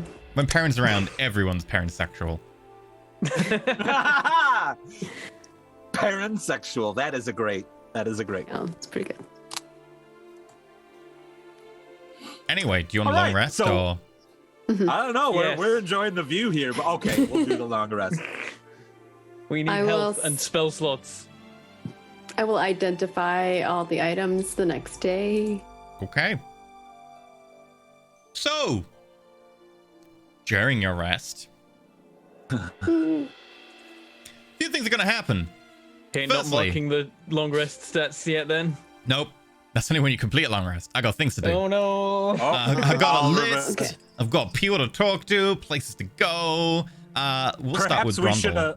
Yeah, perhaps we should have decided who was gonna watch. Maybe. Well, Not Brundle. Gatton and Pietro or Mecha Pietro always do. Oh yeah, that's true. Gatton will sit outside Mecha Pietro. Yeah. And then Mecha Pietro's always awake as well. So, firstly, Brundle, as you begin to settle down, one of your favorite mushrooms seems to speak to you. Doesn't have a mouth or anything, but you can kind of hear the voice coming from its direction. Is this a new thing? It's certainly more vibrant than it was before. More like it's Okay. definitely coming to you from a direction as opposed to just being this omnipresent voice. Okay. Well, I'll look at it and I will try to. Yeah. You Yes. served well. Thank you. I thought so. I have gifted you. Your power is greater. Your body is now infused with the lady's blessing. Oh. Yes. Is that from before when I met? Was it you or? Yes, I don't know if it was you. Was it we you? serve the same goal and the same great hour. Your friends, many of them seem to want to travel to the city of Nearder. Yes. Now, in Nearder, they do have things which slow the spread of the lady's blessing. It would be great if you could bring the lady's blessing to them. Oh, well. Yeah, I mean, yeah. Who wouldn't want that? You've done so much for me. Under the city, there are several great reservoirs. When you have the time, visit them and bestow the lady's blessing upon them. She will take root and be able to provide her services and her light across the whole of the city, touching every corner. Thank you for putting your trust in me, my lady. You have served well and proved worthy of his trust. Thank you. Thank you very much. I will not let you down. Yeah. Will I see you again? Are you gonna be there when I'm there? Or Your every step brings us closer. Do not worry, my child. Thank you very much. Now, pick this mushroom and take this. This is what you have to plant in the reservoir. Oh, my favorite one. Oh, good. Yes. I think it will be beautiful. We will create something glorious. He'll take it and put it in his pack right away. Seems to kind of vaguely pulse in your hand as you pull it out and stuff it in the pack, but seems to slowly diminish. Okay, that's normal. Good. Yeah. Yeah, Brondel has a wonderful night. He's very happy. The entire city of Near Death is going to be infected by mushroom people. It's going to be like a mushroom zombie apocalypse. That'd be awesome. I want a village of mushroom people. I don't Not want like an people entire turned into city- mushrooms, but just like a mushroom village would be cool. Like a mushroom people. Yeah. I'm just getting reminded of the time where some guy thought it was a great idea to inject mushrooms, and then the mushrooms started growing in his blood. Fun fact, if you're Don't ever do doing that. street heroin, don't use lemon juice to reduce the alkaline nature of it, because lemon juice often contains a fungus that isn't fully killed, and that would be bad to inject, so don't do that. I mean, also don't do heroin, but don't use lemon juice as an acidic agent to reduce the alkalinity, because bad. Yeah, it's That was Fun fact, very veins specific. Yeah. fun fact. Veins are dark and wet. Don't put mushrooms in them. Yes. I mean, if you want to be a servant of Zugotmoy, then, you know, go for it. Right. Second. Perrin. Middle of the night. You're woken by a rough tap on your shoulder. What? As you look over my up, shoulder. there is a familiar moon elf standing over you, tapping her foot. Oh, again? Perrin. Where have you been for so long? What are you doing here, of all places? Well, it took me a while to find you. It looks like you've been busy. What did you do?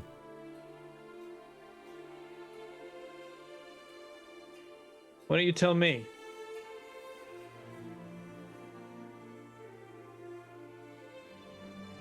You've been messing with things you shouldn't have, Perrin. What's new? Quite a lot, apparently. Also, a little bit rich coming from you. Fair point, but at least I understand the forces I'm playing with. I came here to my village to see what state it was in, and I found it infected. I cured it. Something we could have done. But fine. And now? The clan chief is dead. One of the few remaining elements of once proud dynasty and lineage.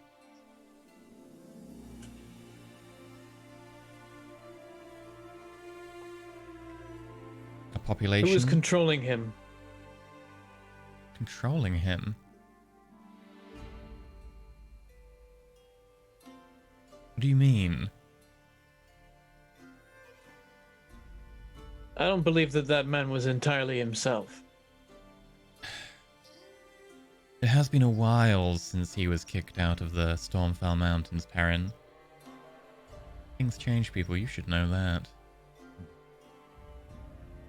If he was kicked out, then perhaps the change happened a long time ago.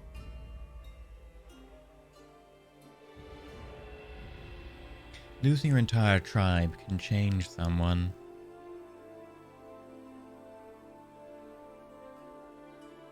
Ask Axel. High Climber tried to break into the palace in Sunthrone. Kill the lioness. He obviously failed. But you're on the same team. Your rash actions lost you someone who could have helped you. It wasn't exactly our choice to fight him. My understanding is that the moment we went in there, he was on the opposite side.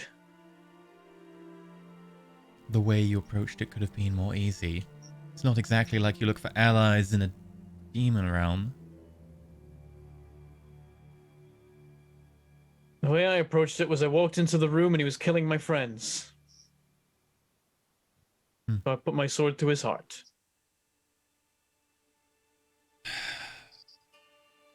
Impressive. But you could have made changes before that. You could have come more openly, talked about what you were going to do, asked for help or advice.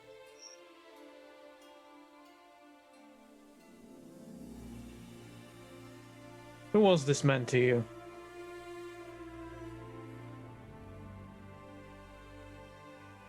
Useful.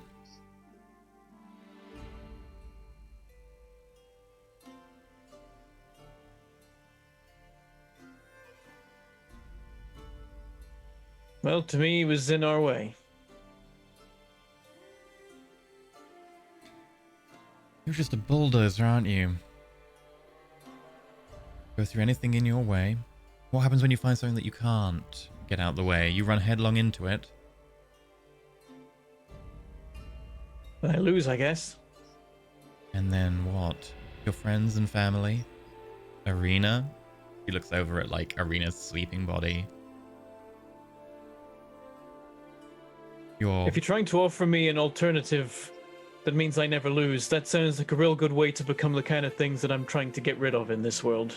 What? Things that are effective? Effective doesn't mean good. And good doesn't mean lose. You just need to think more outside the box. Play with the constraints. The gods are the ones who impose these limits. Why are you playing by their standards and their rules? We've already established you don't exactly agree with them.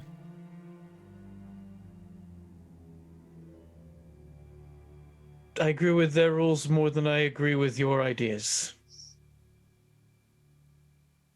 What? What idea do you not agree with? Freedom?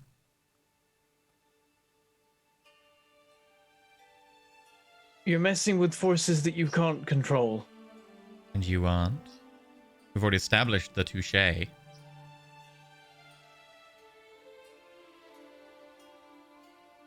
We are all subject to the power of the gods, whether we like it or not. They are more powerful than us, and the only way to do anything to them is to access something even more powerful than them, which is something we can never control. Tell that to your friend. Her goddess managed to do relatively well for herself, it seems. Liberated an entire selection of cities from an undead menace. Established an entire order of clerics, paladins, and other do-gooders. Do you think they knew what they were doing when they decided to overthrow Nerul? Do you think they knew every in and out? Every power dynamic? I don't know how much they understood what they were doing, but I think that whatever they were doing and however they were going about it, they were doing it with a pure heart. Okay, so... And I don't believe that you have one of those. There is such a thing as an objective good and pureness in the world.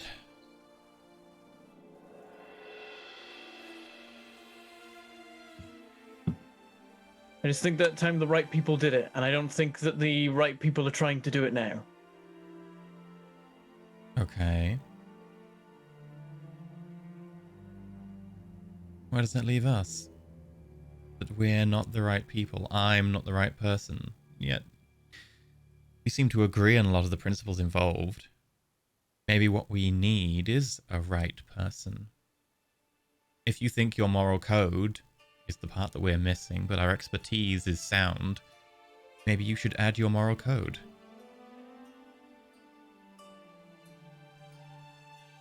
My voice will be drowned out by the others. And so nothing ever changes because you don't want to get involved. Doesn't that make you part of the same problem? I'm not going to contribute to your chances of success. I think we have good enough chances of success. What I would look for is your... what do they call it these days? Humanity? If you already thought that you had this in the bag and that soon enough you would become gods, kill gods, whatever it is exactly you want to do at the end of the day, you wouldn't be wasting your time with me. And you wouldn't be annoyed that you'd lost your useful friend in the mines down there. We can do it without Halfgrim. We can do it without you. But things would be easier and less likely to need brute force. Your actions just merely make the survivor emboldened.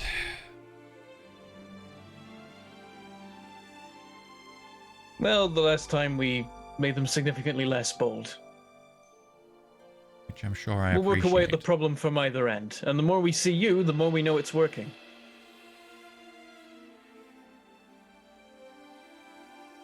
So adversarial today. What is your problem, Perrin?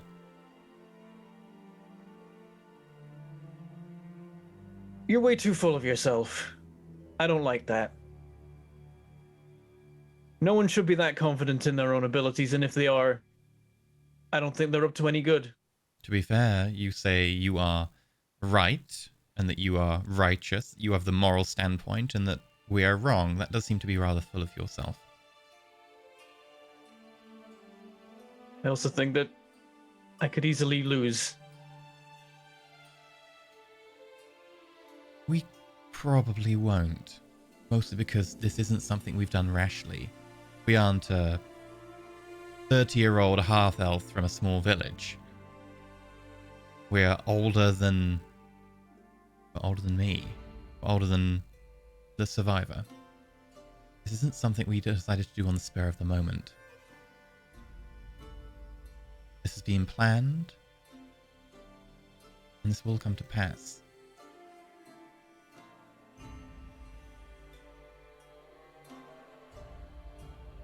That's another way to put it.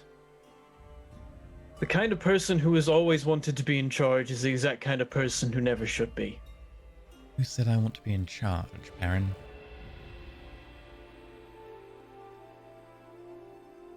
You kind of act like you're above everyone else already.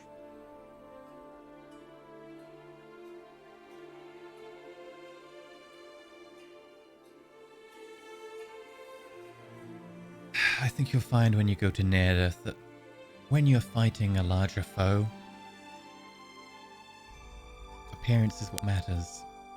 Leadership is what matters.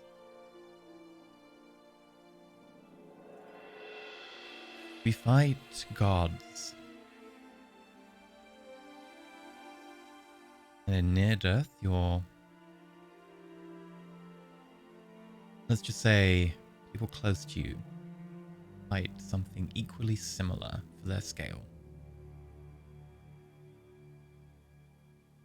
Perhaps someday you will also graduate to fighting gods. I hope that day comes, Perrin. It would be sad if you were to get tangled up in your own web too soon.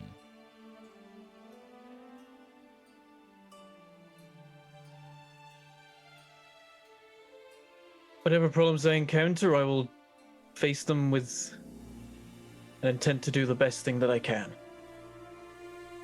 If I find a god in front of me and the means to defeat it, and I know that doing so will only bring good, then I'll do it. I can believe in my own convictions a little bit more than I can believe in yours.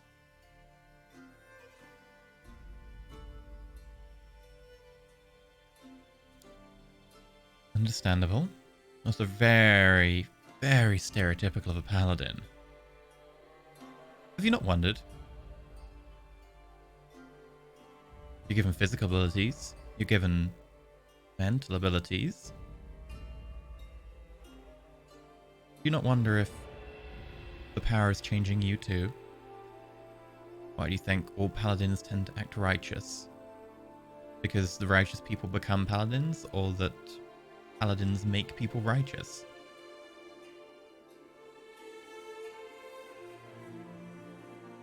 It's a question I'm still determining the answer to. Ask yourself this. Did you ever see yourself in this state before you went into a tower?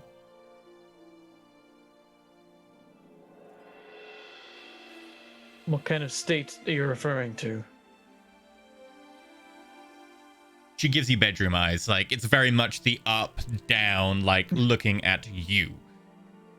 I give back a look of really. It's not just the physical aspects. Your body language, your posture. The way you talk back to someone visiting you wherever you go that you say acts so superior would you a year ago have acted that way? It helps to be closer to a level playing field, though I still get the feeling that you could destroy me in quite little time if you really wanted to. Might as well get off a couple of neat jabs before it happens. In which case I'm not showing mercy.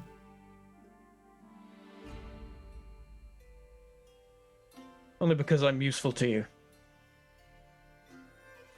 In Yeah, ways I I have a probably soft don't spot for you. understand yet. Maybe.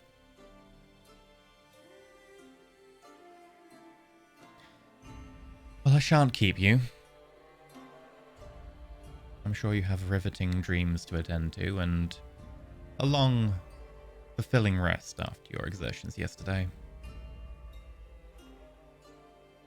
Oh, and whatever you do, don't put on that ring.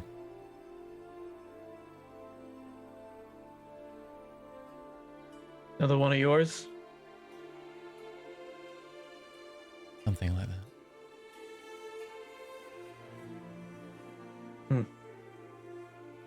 Well, I'll leave you to your grand machinations. Mwahaha.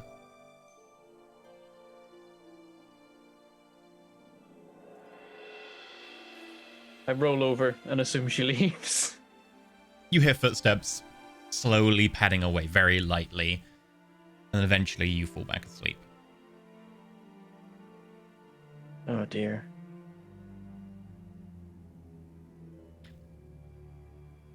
Arena, you have a normal night. Sorry. Dreaming of Perrin. Dreaming of cupcakes. The cupcake apparently is piloted by Pietro, and you kind of like half eat it, and then you're like, no! And Pietro's like, how did you do this to me? That's a nightmare. Yeah, hi, welcome to Demon Realm. But you get your long rest. I had fine dreams. That's not a That's good better dream. than your normal dream, let's be honest. Okay, So, you get your long rest, you get all your things back. Oh, nothing fun happens to me. That's no fun. No, sorry. That's okay. The fun I thing will is I swap get all my stuff back. identify and heroism. Okay. When you wake up, do you want to cast Identify on the cloak and the armor and the ring? Yes. I'm also going to swap protection from poison with invisibility. Cool. Although I could get enlarge, reduce, and make Pietro bigger for funsies. I could do it twice. No, it doesn't stack, does it? No, you can only be affected by any effect of the same kind of thing once. Sadly. Could you do enlarge, reduce, and then greater enlarge, reduce? There isn't such a thing as greater enlarge reduce. There could be. 2 sizes bigger? Yeah. If you're fighting gods. If Pietro has that decision to want to change their body that much, that will be Pietro's decision, and I'm sure I will think about it now. That's a question. Okay. All right. Fine, next time we do a big fight near a magical rift, we'll roll, like, the creature becomes 2 sizes larger. Or 2 sizes smaller. Goes from tiny gains- to microscopic? Gains 2 more intelligence points, just keep piling that on. Yep. Pietro is now like the cool. size of like an ant. Aw. That would not be good. Yeah, so do you want to cast Identify 3 times? Well, I can do it as a ritual. Yep. So, 3 yeah, times? I will. Cool. Yes. Firstly, the armor. It is a wooden breastplate of the Unbroken Circle. It's a breastplate, uncommon, requires attunement and proficiency with the nature skill. This magical breastplate is crafted using strange wooden links enchanted with a militant circle of druids. An inferior replica of a rare armor, it is reinforced with a sturdy wooden breastplate to augment the enchantment. The wooden chain is reinforced with old natural magic that responds to the wearer's reverent connection to nature. When wearing this armor, you gain a bonus to your AC equal to your wisdom modifier, maximum 2, instead of your dex modifier to your armor's normal AC. It is effectively a wooden breastplate that, instead of adding your dex up to 2, adds your wisdom up to 2. I will make that visible. That's good for getting. It is very good for getting, yeah. You get it out right away. There you go. Shouldn't Gatton wear that? Oh yeah. Like, I could tell like it was specially made for a druid because wooden ring mail is going to be way harder to make than metal ring mail.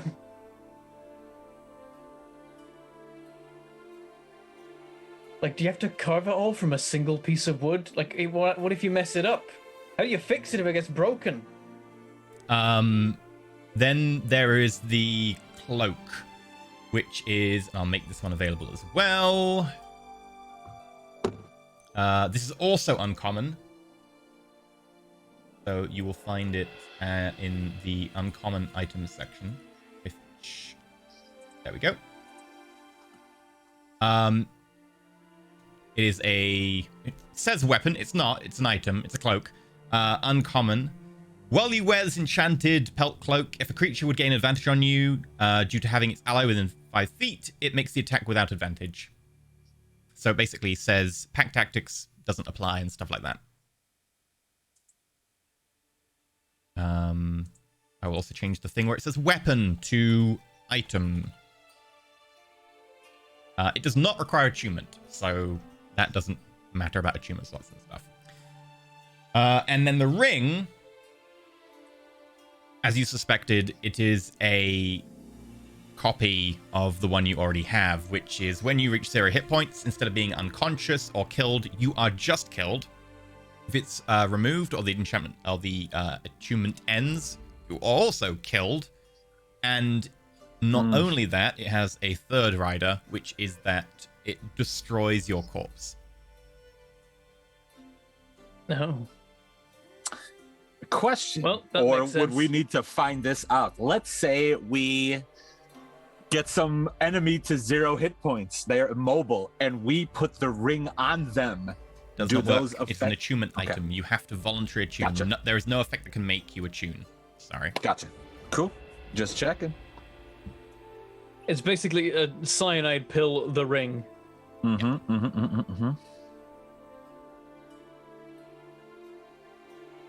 Well, maybe we can sell it to somebody.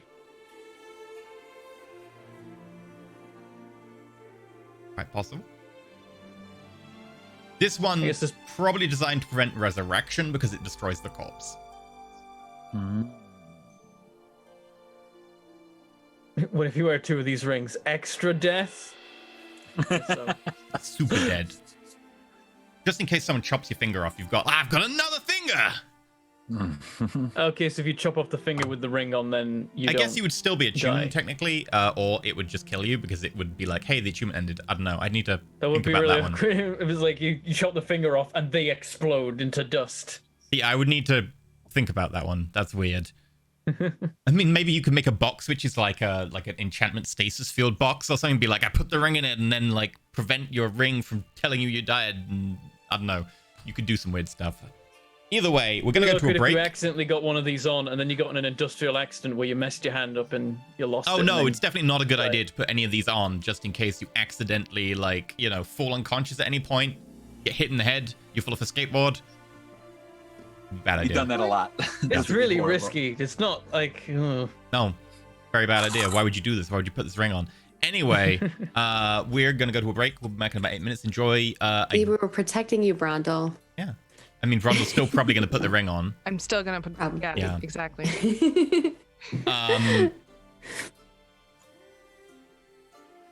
Technically, you do have a thing that brings you back from the dead. Yeah, I was like, what happens if the other thing happens? Yeah. It's an if, but... Technically, it destroys the corpse. So the other ring you have, the older one, the lesser one, that would work, maybe.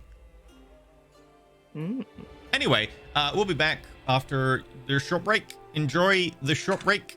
It's might feature fan art or not. I don't know if the scene includes fan art or not because I'm running tech today instead of Maggie, so I don't know if I put together the thing quickly enough. Anyway, feel free to find out. If not, you'll be listening to the same track on loop for the next 8 minutes. It is a good track though, so hopefully you enjoy it. And we're back shortly. Yay.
Welcome back to Ascension, Rollford, where everything is hunky-dory. You're all awake in the morning to a very different sight. Sunlight streams in from the opening to the bower, and there's a slight warmth in the air, and a freshness to it. No longer that kind of musty, irony taste to the atmosphere. And there's a breeze. It gently moves the little bits of fungus and foliage at the opening.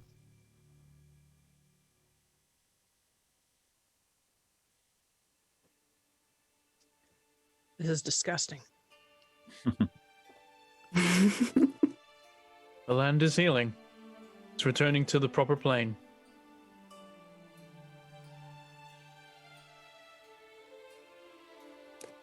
And it's like after a moment, I'm like, oh, I had a visit. Our friend Arena Masha had a moment of a sigh of relief, and then she like gulps it in when he says that. What do you mean a visit? Masha popped by. We had a chat. I'm sorry, who?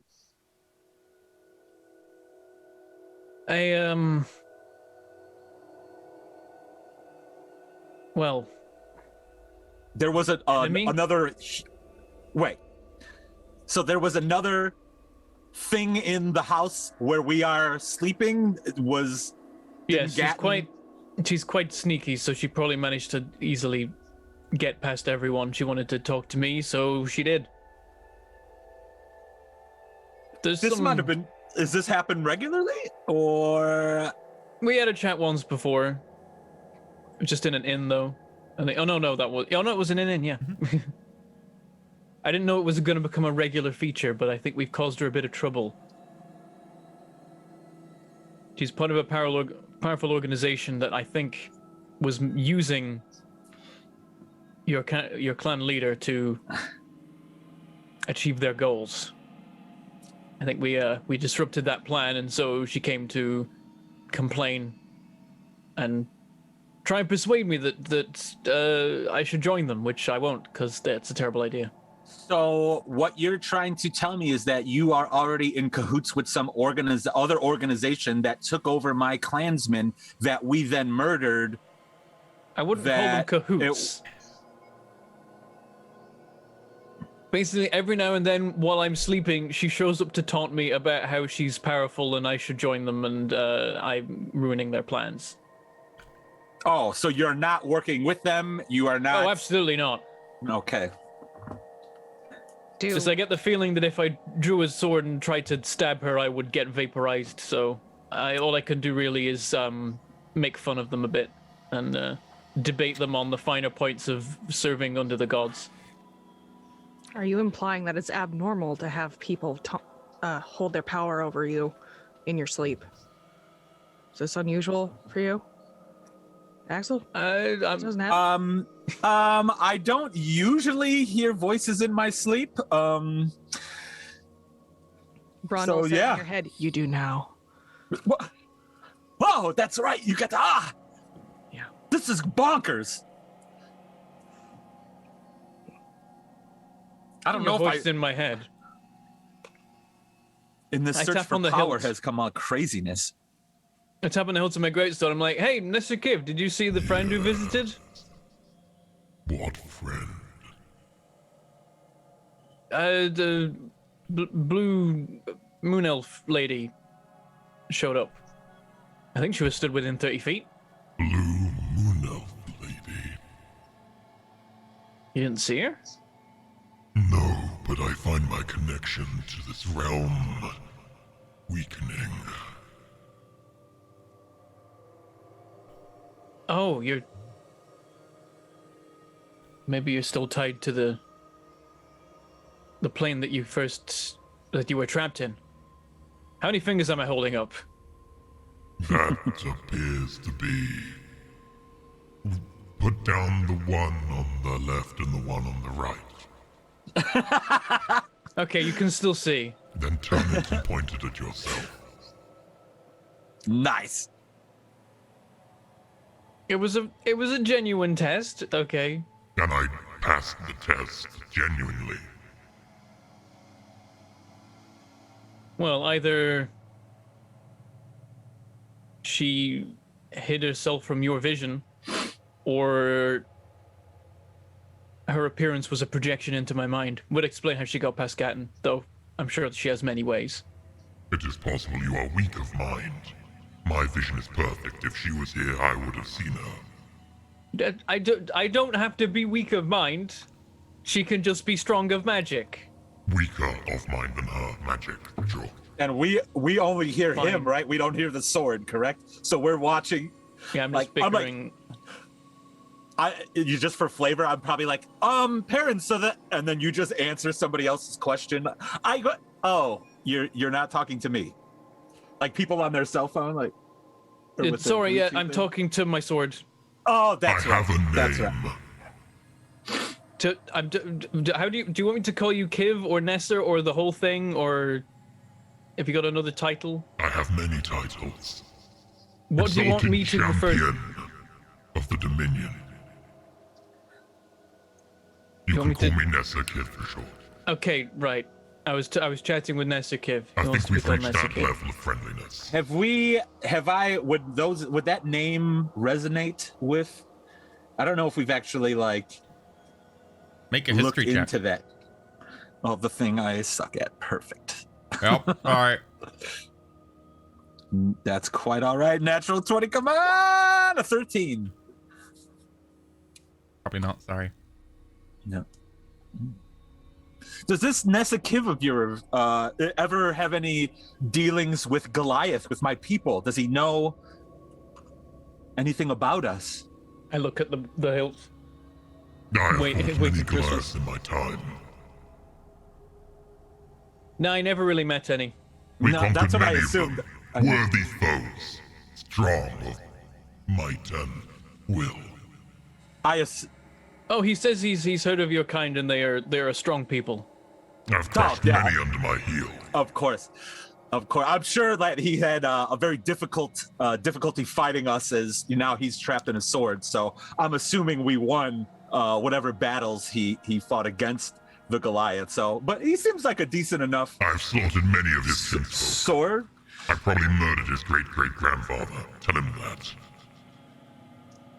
Anyway, the reason I was checking in was I Nestor Kiv, Mr. Kiv, have you ever heard of an organization known as the New Dawn? Can't say that I have. Okay, I was wondering, because she boasted about them being like an ancient order and, being around for many years. And... While my prowess on the battlefield is legendary, I'm afraid I am not someone who spent a lot of time in books, in musty old libraries. Yeah. That makes sense. Other people dealing with, the politics of it, you get out there and get the job done. Exactly.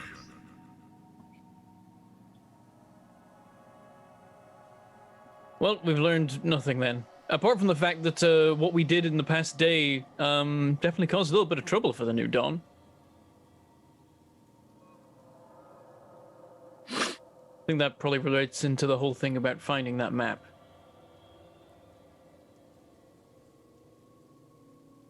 And those various points, though, the one in Ursuline that is cracked, the seal. As long as we keep getting in the way of them finding that, they're not going to get any further than they currently are.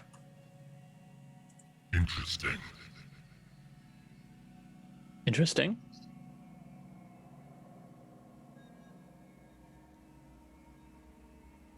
Let me ruminate upon this.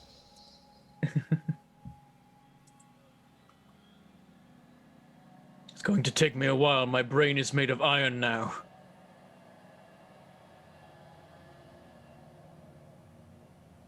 Aaron, you have proved worthy partner to fight alongside in combat. Your goals are epic enough that they are worthy of song and tale. They bring glory. All right.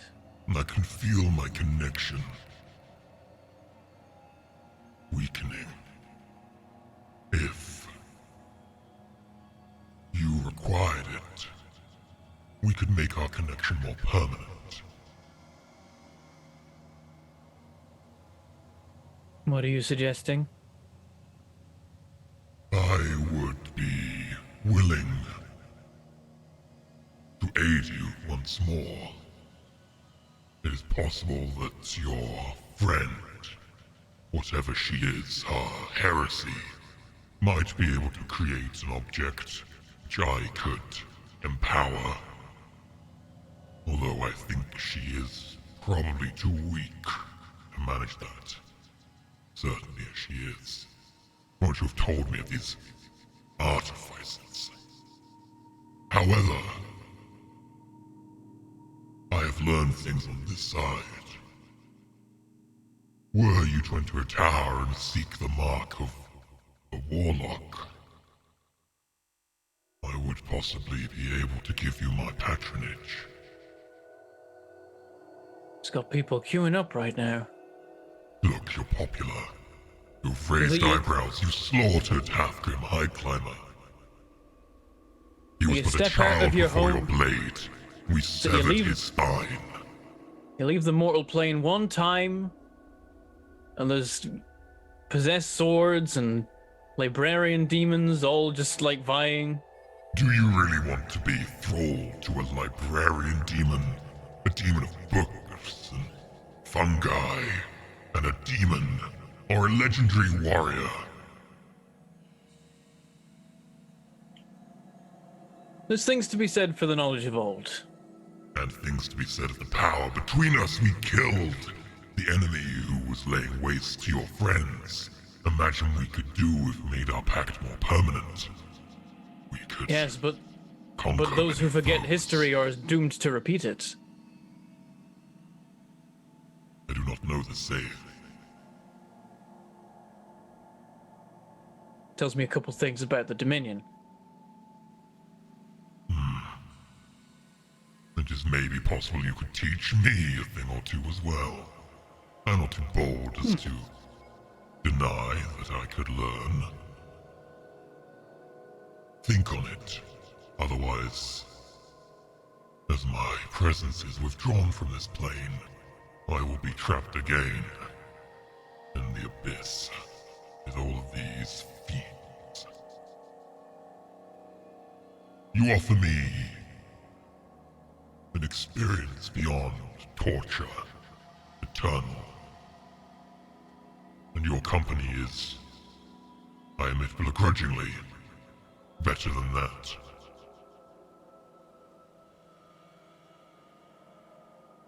I'll take the compliment, I guess.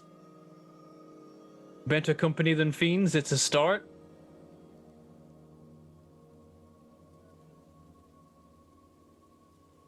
I'll consider the offer. Consider it well. Together we could slay this so gallant. I must admit, slaying the greatest hero of your time would be a worthy task. He's not the greatest hero of our time. Slaying the one that most people consider the most great hero of your time. Look, it's a little bit long. Okay, that's more like it. Yes, but it makes more sense as a shorter, punchier perhaps phrase. The most famous figure. The most famous figure of your time. Would that not be the one you call the lioness? Probably, actually, We could yes. slay her too. A little bit further along on the list, I think, but not On off the list. list is good enough. We will carve a swath of blood through this society, and together we will build something greater.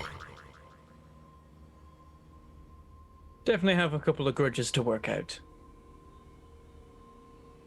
Let my anger fuel you. Is he saying all this stuff out loud? Karen's side? Yeah. I mean, you I only mean, hear Perrin might be Perrin's side of it. whispering it, yeah, but like he has to verbalize. Okay, because these are very concerning thoughts. Are you whispering it, Perrin? I mean, he's probably saying it quietly. He's not like announcing to the room what he's saying, but he's not hiding the fact. But it also, you don't hear much of like the worst parts of it from his side because he's just like, oh yes, lists, to things about lists. So higher on passive lists, I have a perception like couple of grudges. 10 or higher would hear it. It's not hidden, so 10 or higher, which probably means that Brondle doesn't hear it. It's like you don't know that I'm saying that I wouldn't mind killing the lioness at some point in my life. Okay. Yeah.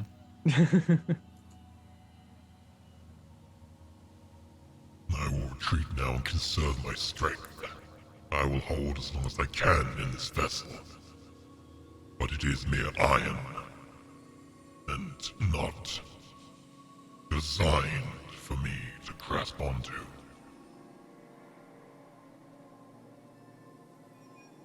Well, I appreciate you trying, just in case the need arises. Do not worry, Perrin, Elder Owl. In a few short days we were together, we slaughtered a worthy foe, a leader of a clan of Goliaths. And at your age and level in a tower, that is impressive. It has been an experience that I would not regret. Slightly concerned look on Perrin's face. Is that Perrin, in Perrin's mind, he slayed, you know, some kind of fiend, demon, kind of monstrous thing. He's being like, you killed the leader of a Goliath clan. It's like, no, I didn't. I didn't do that. It wasn't me. I will relish the taste of his blood on my blade. For all eternity. Would I wouldn't hear. We've already decided that I'm not hearing this, correct? Yeah, you don't hear the voice. You just hear. Not You hear your side. Perrin. So I hear. Excuse me. Are you? What about Goliaths? I thought I heard. Did you say? No, Perrin. No, that last bit I said was me. That wasn't Perrin. Oh, okay, good. So yeah, Perrin never says anything about Goliaths. Whenever Nessakim starts talking about Goliaths, Perrin shuts up. Right. Or just changes it like, yeah, Goliaths are great. Awesome.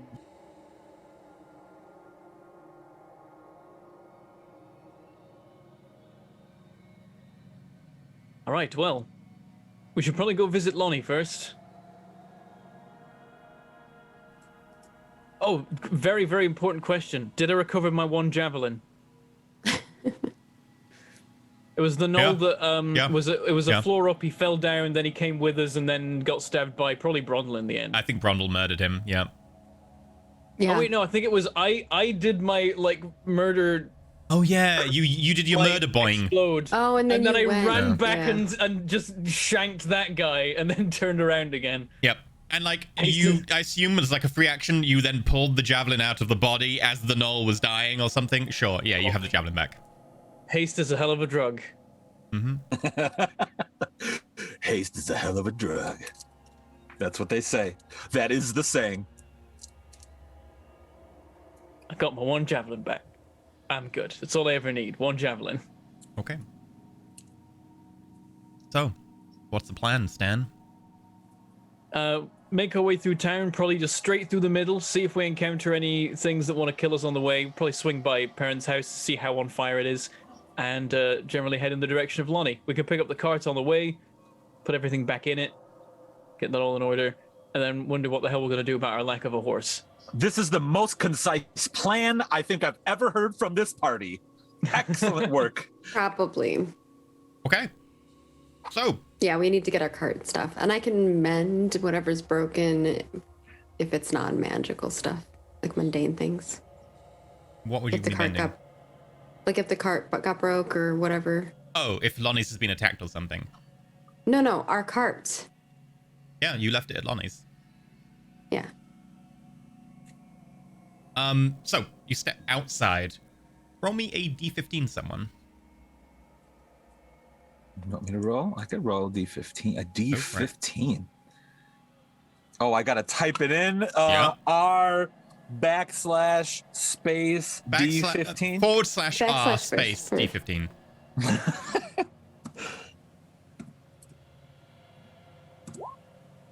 A 1. Really? Oh, wow. what? Okay. No, he did something wrong. Wait, no, maybe not. You rolled a 1. No, it's a genuine roll. No, you. Was it a really roll? Okay. Great. As you walk outside, you notice that the area for a good, 10, 15 meters away from the bower is just covered in small mushrooms and, a moss-like fungus that seems to be covering the ground. Brondle's having a feast, probably.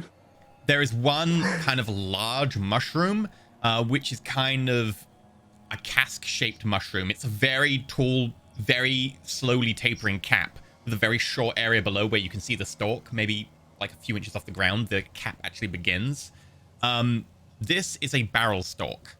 And Brondle, you just know intuitively, a barrel stalk is a large cask-shaped fungus that can be tapped and drained with the fresh water stored within. A single barrel stalk contains gallons of water and yields pounds of food. If you wanted food or water, this fungus will do the job. It's probably one of the things you've been trying to nurture and live on and have had some trouble with until recently, and suddenly now you've kind of cured the land. Ding. Finally worked. Perrin, did your homeland, was it covered in mushrooms when you left, or is that a new thing? That's a new development. Should that not be happening, as I thought we wanted this to go back to normal, and I don't know if that's normal? I mean, well, the mushrooms suggest the influence of Zathingimot. Mm-hmm. Arena said that again. That's supposed to be no influence here now, and everything goes to normal. I've been trying to grow this. It seems normal that it would grow. Everywhere? Does it look invasive? Would I say this looks like you could tell when weeds have taken over an area? Does this look like an invasive species? It looks like someone dropped a mushroom bomb.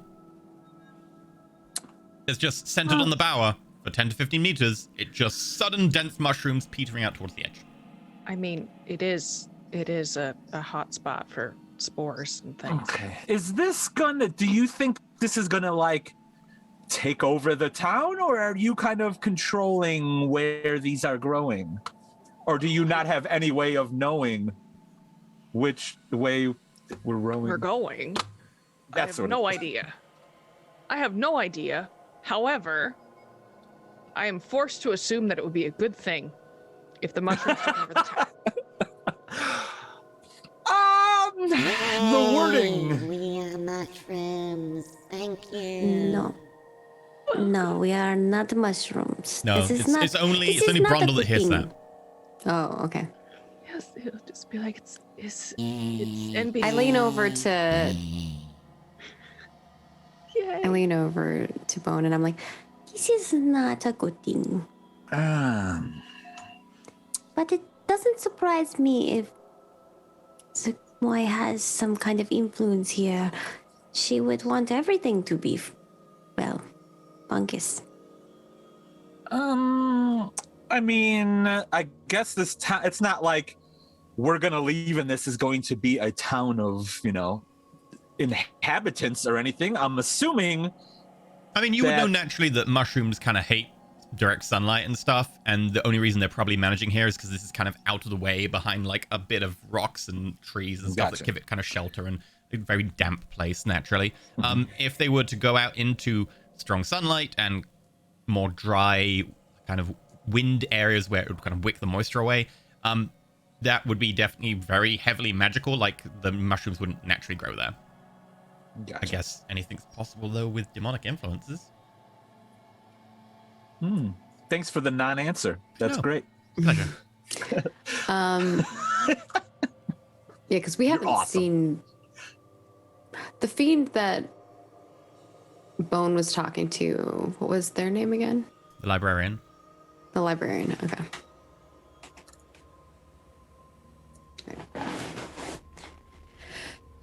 Yeah, I guess. I don't know. Yeah, that's all I read. My hope is that ultimately all demonic influence leaves this place and everything goes back to as it was before, and maybe people can even move back in and breathe life back into this old village. We want to live. We want to spread. Spread us. But isn't there a Carry cave us on your of wings. like? There's a lot of stuff here that could be, you know, The cave does complicate dangerous things. The good news is this is in Keldwin land.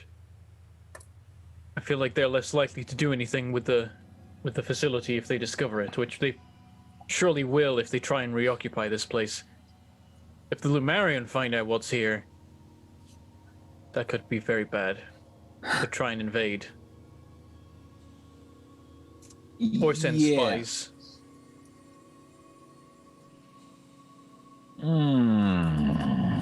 There's a chance they know that it's here. Most of the people from this village went to Near-Earth. The people that did come here to mine came from Near-Earth. If those people have spoken to the Lumarian that have taken over, then the Empire will know that this is here and will, now that it is in this plane again, try and do what they can to use what is in that cave. All of this seems like a good reason why it should be taken over by mushrooms. Just saying.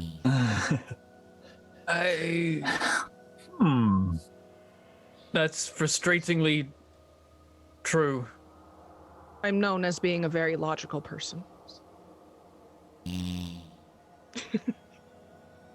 I don't have. Nobody can like detect I can't detect magic.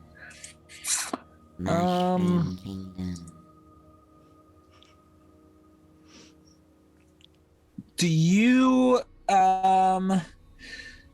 Brundle? Yes. Would you consider these mushrooms natural, or do you feel like they're being, let's say, put here by magical means? Do not listen to him. Don't trust him. He doesn't hear our voice anymore. He's rejected us. He's not friends of the mushroom. Brondel will say, well, they seem I'm perfectly comfortable with them. If that helps edify. I would like to insight to check to see what. Insight deception, go for it. All right, Brondel, give us that deception. Insight 18. I mean, it is true that it is he true. is comfortable with them. It is also bullshit. Alright, deception. Let's see. Come on. 22. Brondel is an expert on mushrooms and with a very straight face tells you that no, he is perfectly happy with the mushrooms here. They are very safe, secluded area, nice and, you know, damp, dark. Mushrooms are going to be fine. They're probably not going to do anything dodgy. Honestly, why are you worrying about the mushrooms? There's crazy blood rains and stuff happened. It's that very much the look of the mushrooms? Seriously? Yeah, they're super chill. Don't worry. Yeah, I guess, I mean, that's probably the least of our worries, seeing as how there were demons and devils and gnolls and eyes and raining blood. I guess mushrooms probably aren't the worst thing. Yes. Thank you. We will thrive. Brondel just giggles under his breath. He thinks to himself, but it may well just be like full volume giggling. And I just kind of, yeah, that's funny. This lady's weird, or this guy's weird. And meanwhile, it's like, maybe we should collapse the mine. Can we collapse the mine?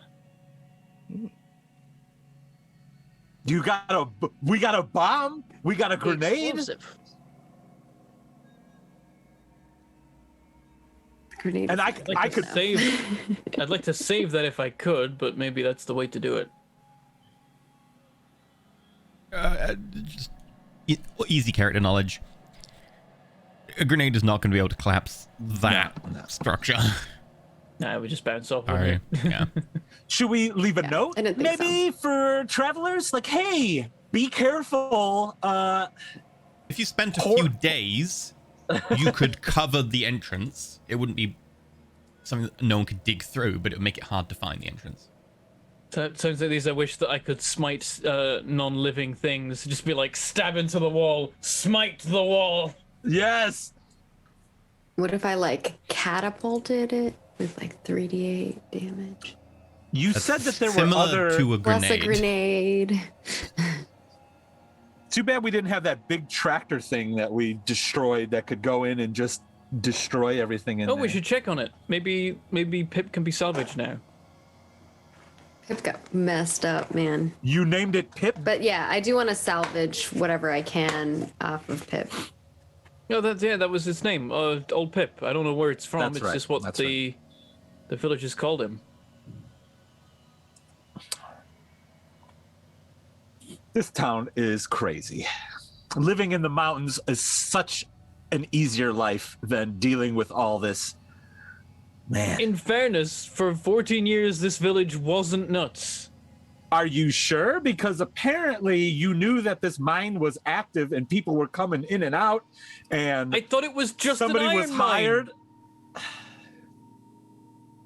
Mine. Nobody. That's what they all say. I mean, it wasn't like people were, talking in the taverns about like what people used to do in that facility. Nobody went in there. It was just a mine. Was there anyone who was running the mine? They came from outside. They came from near Earth, and then they went back with what they mined, and we didn't look too closely at it.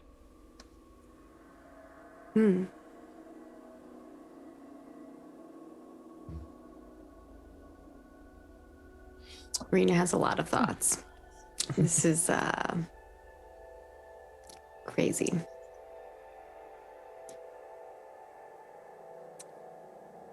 Yeah. Let's go check that cart. Mm-hmm. We should check Pip first. Maybe he's okay. Pip is the closest one. So if you want to go check Pip, you can. Bear in mind that he's on the edge of town. It's on the same edge as we're on. It works. Yep. We will Toodle Pip. go check Pip, and then we'll go to Lonnie's. Is that the plan? Yeah. Well, swing by Perrin's house, which is there. I'm just was there. Well, yeah, check out the remains of Perrin's house. Stab, like have a fight in the courtyard because there might be some things there. I'm just drawing the lines. Don't mind me. Wait, no, not this way. This way.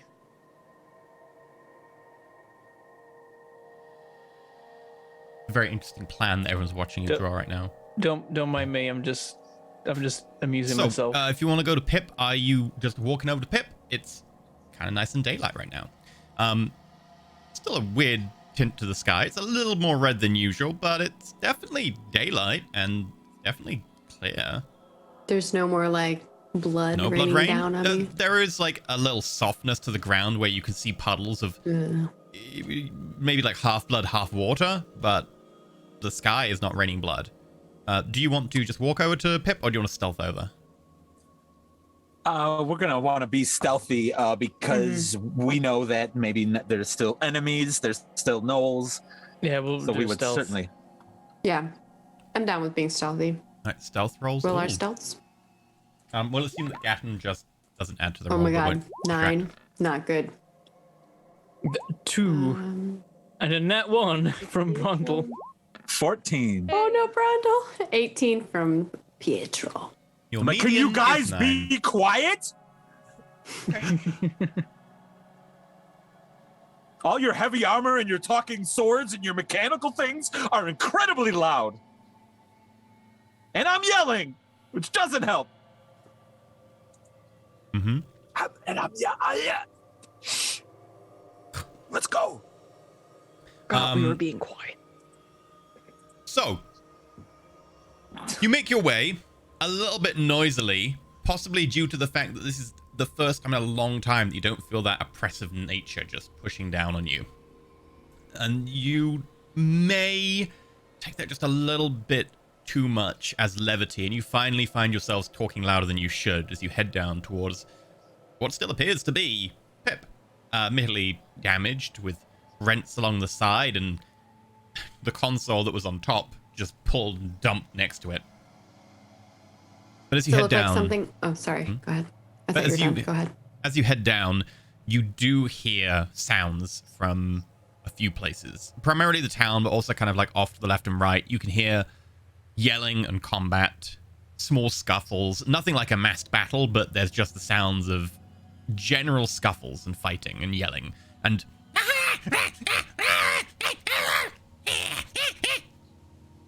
Should we go take care of that first? Arena whispers, but probably not that quietly because she rolled a 9 on a stealth. If we run into some gnolls, we should deal with those, but also watch out for the former villagers who might also be involved in this. Looking at the situation with Pip, does it look like something I can fix, or with more time? Something you could fix, certainly. It might take you minimum hours, maximum unlimited if you keep failing rolls, but it wouldn't take you more than a few days.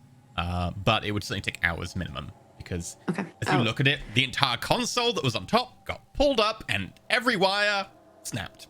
So you'd have to go through and fix everything. Yeah.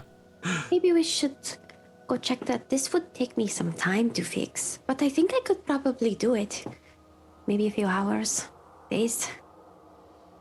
All right, let's continue for now and come back to this here. once things have died down a little bit. Possibly literally, by our hand. Well, hopefully we don't have to, but if someone's in danger, we should go see. I mean, if there's gnolls about, then either they're going to stay here and keep causing trouble, or they're going to go out somewhere else and cause trouble there too. All right. Then we shall take care of them. Well, I guess we'll sneak towards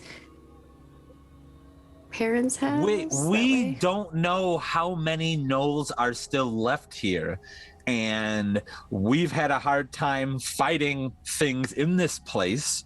And you said that maybe other people might come and inhabit this place, but if it was overrun by gnolls, then wouldn't that keep people away from the cave? The gnolls don't know how to use what's in the cave, correct? And everything's there is stone, if I'm not mistaken.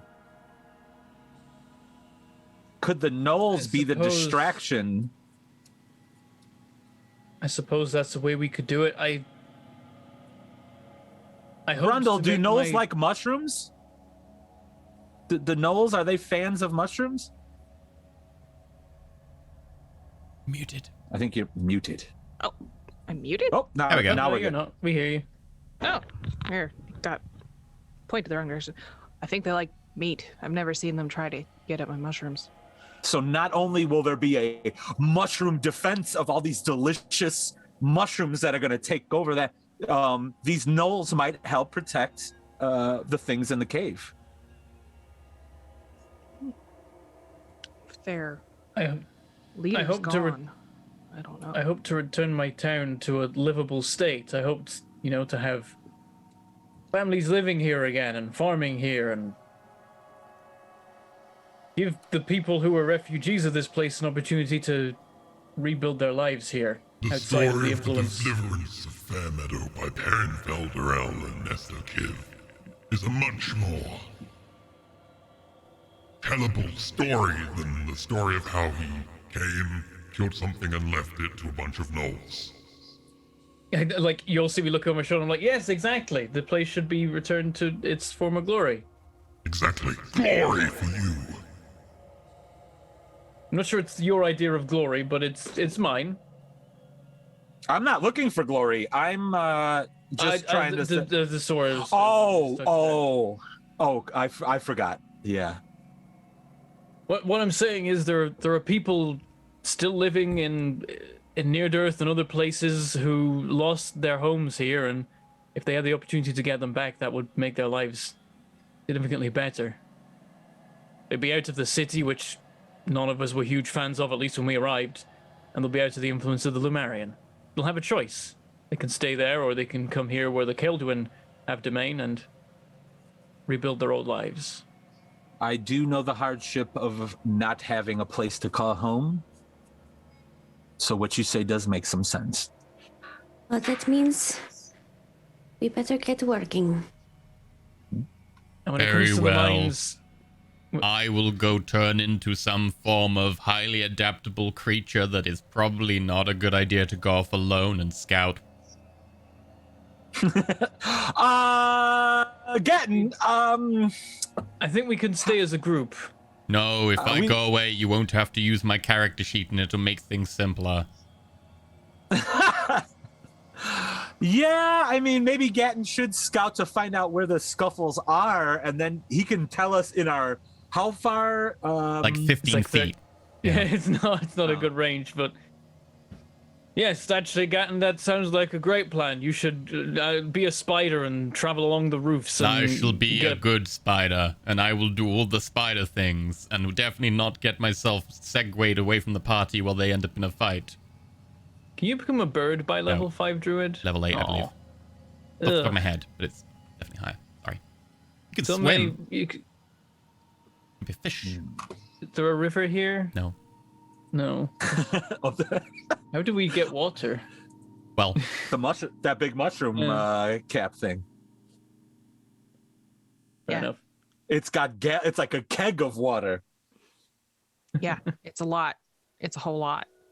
And barrel stocks. They're good. I'm starting to like these. I think these mushrooms might be pretty useful. That's what I'm saying. They're also exceedingly light. Yep. Yay. We should get Axel to take the mushrooms again. Serve Second Boy, become one with a lady. Man, I'm kind of getting a little hungry too. I really could. Man, I think. Here's some don't let him eat us. No, use those ones. Yes, those ones. I mean, I love mushrooms. Yes, pervasiveness. I would kind of remember what happened the last time I took the mushrooms. Like, do you have any that are like non-magical? Like, just food. I don't want. Well, I suppose if you're not feeling that brave, that you could just have the ones from the barrel stock. I think that's probably a good idea. Yeah. We should rename it Coward's Mushrooms, but that's fine. Wow. If that's what you want. You can do it. I thought you liked talking to me. I do like talking. I'm talking to you right now. I don't know, but it's cool. It's much cooler that way. But I mean, I'd like to be able to control that myself and not. I don't think that's a good idea. Be able to.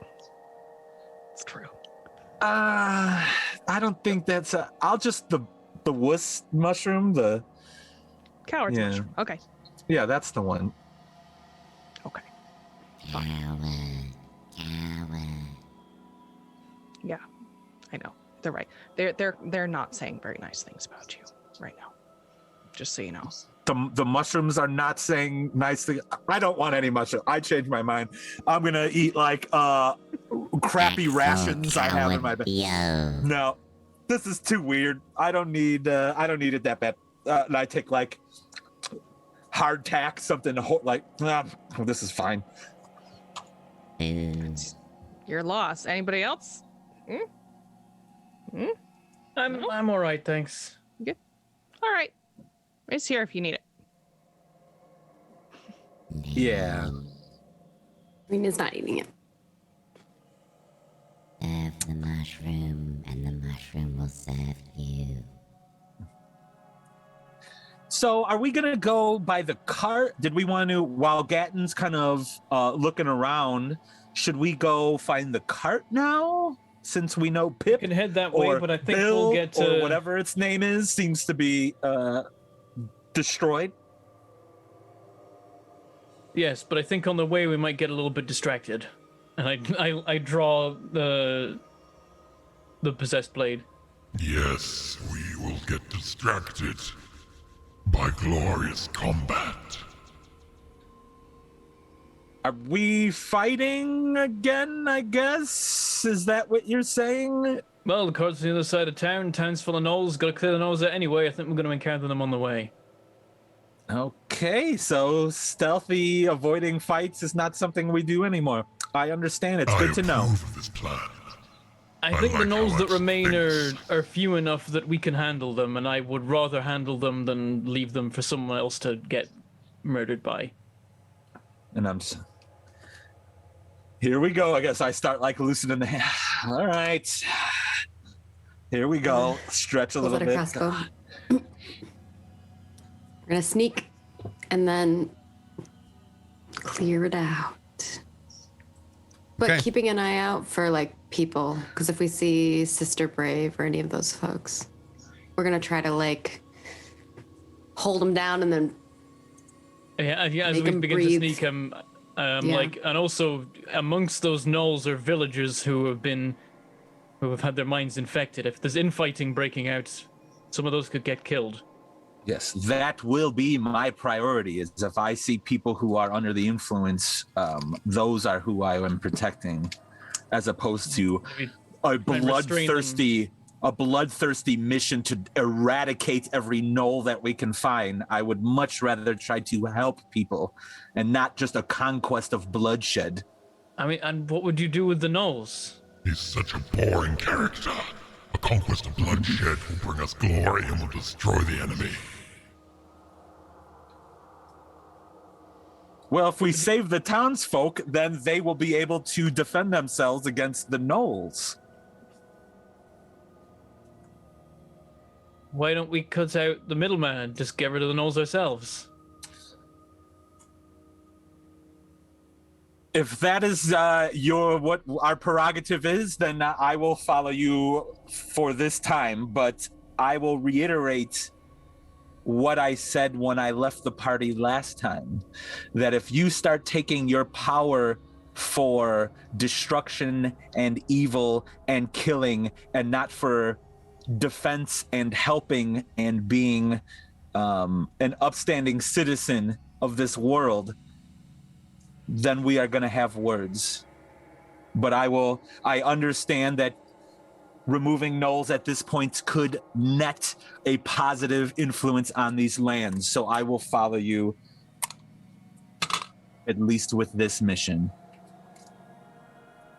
This is my home. As far as I'm concerned, this is me defending it. If a little bit delayed. Mm-hmm. It's what we are here for.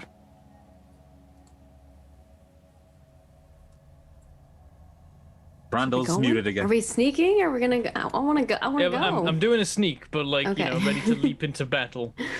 Do we have to Brando- race Bron- sneak? Brondle's trying to say something, but her microphone's Am not I? working. No, I had okay. to turn down. There the you mic. go. Well, There you go. They're gonna hear us because we got a 1, a 2, and 9. Well, that's from A before. 14 and Are an we going to be 18. re-rolling or continuing to use these No, stealth that's He rolls? said no. continued. Okay. Haven't really done anything to change the matter. But Clank, clank, clank, clank, clank. It's like, I forgot to put my shoes on. You forget because I've got metal soles, so like, I don't feel the ground, and then I forget to, As you start heading to the center of town, you hear an almighty crack. Sound that is halfway between a piece of like fabric or paper just being pulled until it breaks suddenly, and a small thunderclap. And then a bellowed and a cheering of what appears to be almost human voices crying What? out.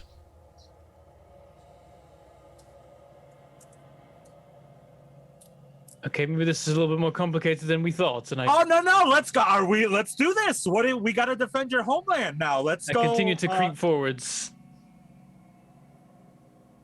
As you get to the area where the market stalls used to be, full of miscellaneous tents, all kind of propped up haphazardly, there's a slight ambience of impending arrival. You can kind of sense that tenseness in the air that precedes something. And you see 3 human figures, all coated in gore, kneeling down in front of what appears to be a very large, angry, humanoid-type creature. almost looks a bit like an ape, but with orange fur and steely black, almost navy skin down its front. Around where bits and pieces of human corpses remain, it looks like a sacrifice. Blood smears the ground. There are bodies of several gnolls nearby. And the creature itself, in one meaty paw that's as large as Arena, cracks what appears to be, or used to be, the corpse of a gnoll. Its fist is so tight, you can kind of see everything has kind of crushed together and started to just elongate out the ends of the fist as it looks down at it. Which one is the voice for this?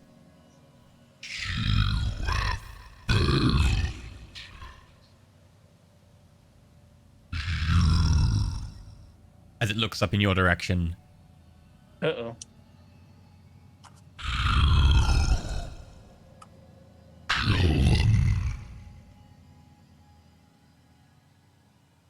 And we're going to go to a battle scene. How many things, people... There are no gnolls left. There are 3 human, all of which are coated in like blood and gore. This dude, and this dude wants us dead. Are the humans like terrified humans or under the influence of... They seem to be kind of almost reverent worshipping it type effect. I just say like, I think this is what happens if you leave the villagers to defend themselves. And I just look at you like, man, I wasn't your health can go back to full. Okay.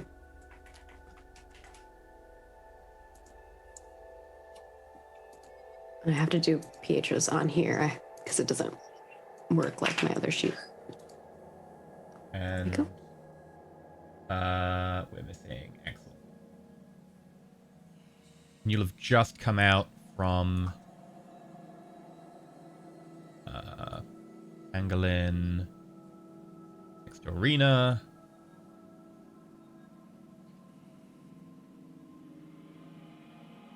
And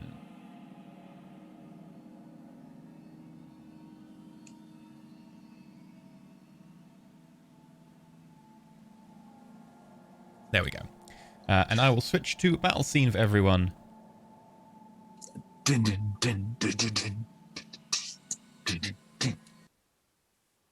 I've got something stuck like right in the back of my teeth and I can't find it. It's the worst. Oh no. It is me. Gotta get floss. The demon of stuff stuck in the back of your teeth. No. Curse you. I am slowly pushing your teeth apart, which will cause excessive dental needs. No. Excessive dental abrasions. No. So will I get for eating crisps? Okay, I will need everyone to give me your initiative. Make sure you click on your characters, add it to the tracker.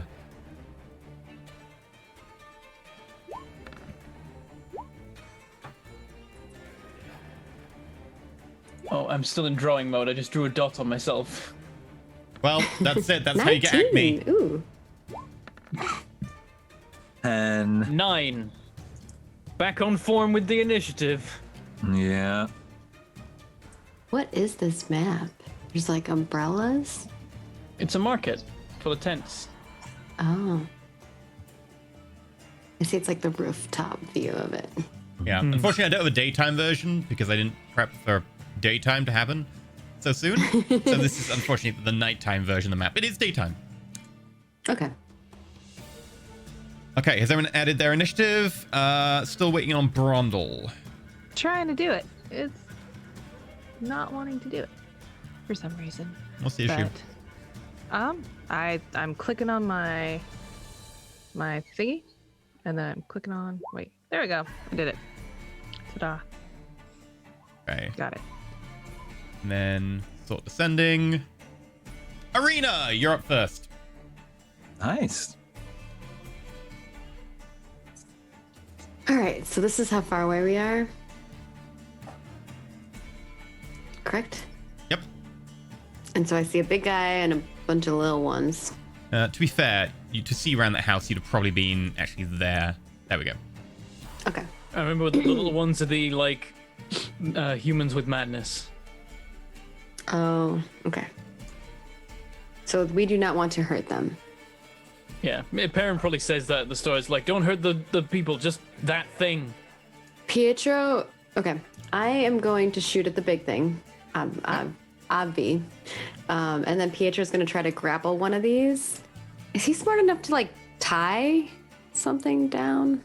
Or would I have to like then go tie him? His claws are very like, he wouldn't be able to really tie his big rending claws. Okay. So he'll have to like grapple and then I can go tie him. Okay. I just wanted to understand the context before I would do stuff because there's been a couple times where I've done something and I'm like, that's not what I meant to do.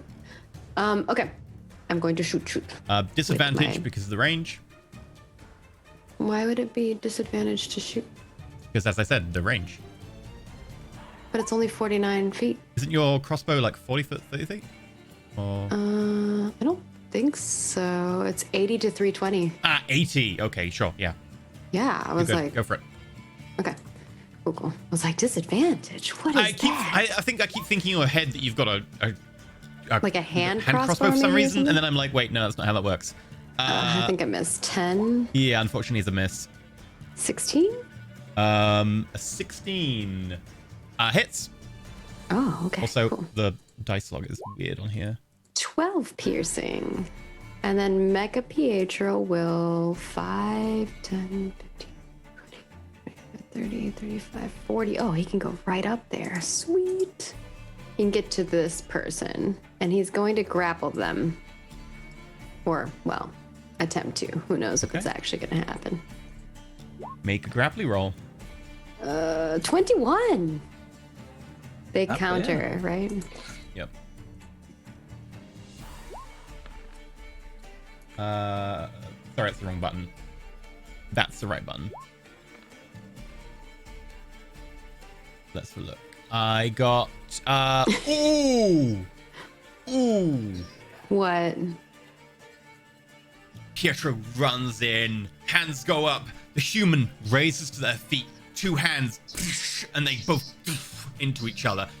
And Pietro's just stuck in place until Pietro's like, Oh, I know what to do. Captain told me this. bang! Headbutts the guy who just reels back, and then Pietro just forces them like into a submission hold. They're now being grappled by Pietro. Oh, Nice. wait, did they get a 21? Did they match it? No, they got 20. Oh, One wow. less. Okay, so close. And someone, Deezer was like, a hand crossbow for a gnome would just shoot toothpicks. I like that idea. Did it shoot me one? I need to like. Yeah, Pentham needs one. That's a loot. All right, I think If you that's beat all I can do. Okay. I don't think I can do anything with a bonus action right now, so yeah. And that makes it Rondel. All right. Rondel has his short dwarfy legs, so he can't actually get over there. But he can go this far. I believe he can get to here. And then he is going to, on this point right here, he's going to cast a fairy fire. Ah! Okay. So all those people need to make, what is it? Ooh, nice. Well It's going to done. be creepy purple sparkly bits. Yeah. Ooh. I need to make a dex saving throw. DC 13. Okay. The demon passes.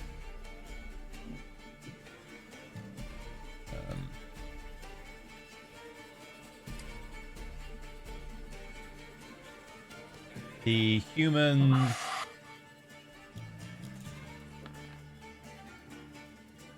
DC 13, you said? Mm-hmm. All fail. The humans are coated in spores. As you gesture outwards, just a lot of spores just appear in a cloud, purple glowing as they settle down. The demon just roar, and enough air expands around them as they push forwards that their spores kind of push back with a shockwave. However, all the humans are clung to, and you can see the fungus start to grow, patches of purple glow all over them. Okay. Bonus actions or anything? Doing? I believe right now I'm done. Oh, and you've moved your max because dwarf. Okay. Yep, cuz dwarf. Okay, in which case it is Axel. Alrighty, I am going to move 5, 10, 15, 20, 25, 30, 30 to right here. And I am going to attack the big guy twice with Radiant Bolt. Okay. 19. That's a hit. 7 points of damage. Okay. I'm gonna do it again. 11. That is a miss. Key point, flurry of blows. Okay. Attack again. 11. Come on, I'm trash. These just hit the center, like where it's got there. 13. Oof. The first one you like hit it in the head, then it reels back. And as it reels back, you just the next 3, bam, bam, bam, into the chest, and it just seems like they are explode, and the energy's taken into it as it kind of barrels. I just made him mad. That's great. You should be the first to perish, mortal. Well, Like, yeah, I heard it before. Let's go. Yep. Karen. Okay. I'm gonna run up 1, 2, 3, 4, 5, 6, and then I've already got the sword of Kiv drawn in one hand. In the other hand, I draw Mind Killer and swoop. I fly in. I become. I do the smoky fly into the sword, shoot across, and reemerge behind him. Okay. Boop. And then I drop Mind Killer because I need both hands on the Sword of Kiv and swing around and make 2 attacks. Okay, first roll me d6. Uh-oh. Okay, go for it. 5. Well, that's interesting. Okay, swinging sword. 11. Let's try that again. The thing is, you kind of just appear behind it, just back stomps, and you kind of are thrown off balance a little bit. 14. Unfortunately, both your swings going wide. Great start. Yeah, I appear behind like a badass, and then I swing and a miss, and a swing and a miss. Oh, no, Verify, you had advantage on both those attacks. I thought it didn't apply to him. I thought he... Oh, sorry, yeah, not to him. You're correct. Yeah. What am I thinking? Unfortunately. Right, well, since Axel's a bit further away,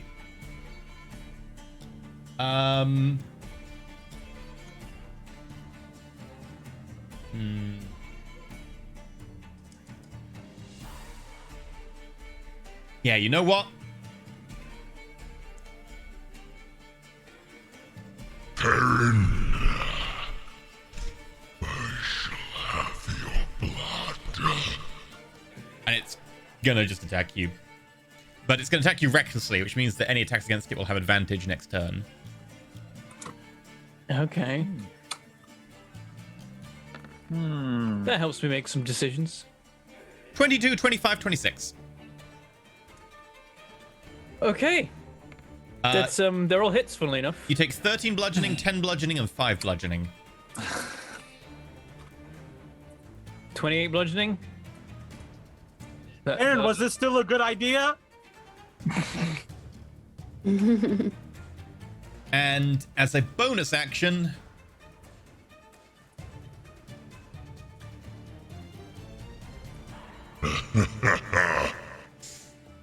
it begins to shimmer, and its fur bristles. You see it like flow, like there was almost like a wave of wind going through like a field where you see the grass kind of like go in those waves, and then it seems to expand into kind of like a blurred vision of it. You see multiple kind of versions just shimmering together. It is blurred. You've disadvantaged on all attacks against it. So it all evens out. It all evens out. God damn it. Okay. That makes it the humans go. The one being grappled is just going to attack Pietro. It picks up as Pietro kind of like grabs its arm, what appears to be just a modified miner's pick, and just starts smacking down. Has to beat a 16. Okay. Ping! Just off the top. Minus pick. Not really designed for taking out metal, but does its best. The other one's going to move to Axel. And then the other one up to Brondel. And then Axel and Brondel are both going to get attacked. 19 and a 19. Does that hit either of you? That hits my meets beats, so twice. Brondel, you take 4. Axel, you take 5. As both of them run at you, crazed with bloodlust, you can see the blood around their mouths and their foreheads. As they start to like froth at the mouth, it's kind of mixing in with the blood around their chin, and like pink froth just dripping off their chin as they swing picks at you, smacking you down. Marina, you're up. All right. I'm going to continue with my plinking of my light crossbow, I think. The demon is large, so there will be no cover from people, so go for it. I will do... It seemed... Tell me if I noticed this. Did it seem like the radiant damage did more? It didn't seem like it did anything particular. Didn't... Okay. Okay, cool. Because then I could branding smite it, but if that's not the case, then good. I will just do it normal. So I get 2 attacks. Oh my god. Crit 1. Fail. It goes dangerously close to Perrin as the thing kind of jumps in the air, and like Perrin, it just goes past your like cheek. 21 hits. 21 6 with a piercing, 6. and it's disadvantage because it's blurred. So if you can roll again. Oh no, advantage because it's reckless. Sorry, my bad. No, it's advantage on melee attacks, so it doesn't apply to the crossbow, so it will be disadvantage. And I'm going to move over. You need to make the disadvantage attack, so if you can roll again. Oh, it is at disadvantage? Yep. I realized I didn't even want to attack. I forgot, but 21. Still, it is 6, happening. And it makes a con save. It passes, but it does take the 6 damage as the crossbow bolt slams into its back. 15, 20, 25. I'm going to move here.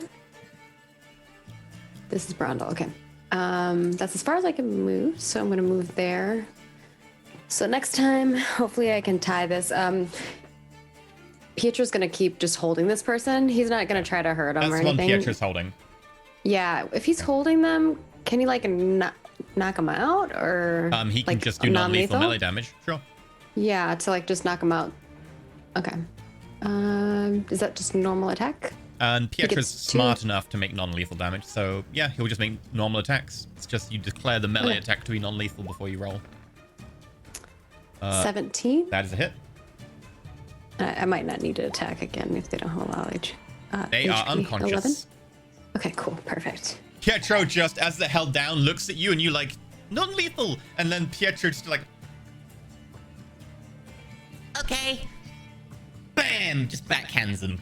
Slap the back of a hand into them. Oh, yeah, like the other side of the claw. Lovely. They have a second attack, right?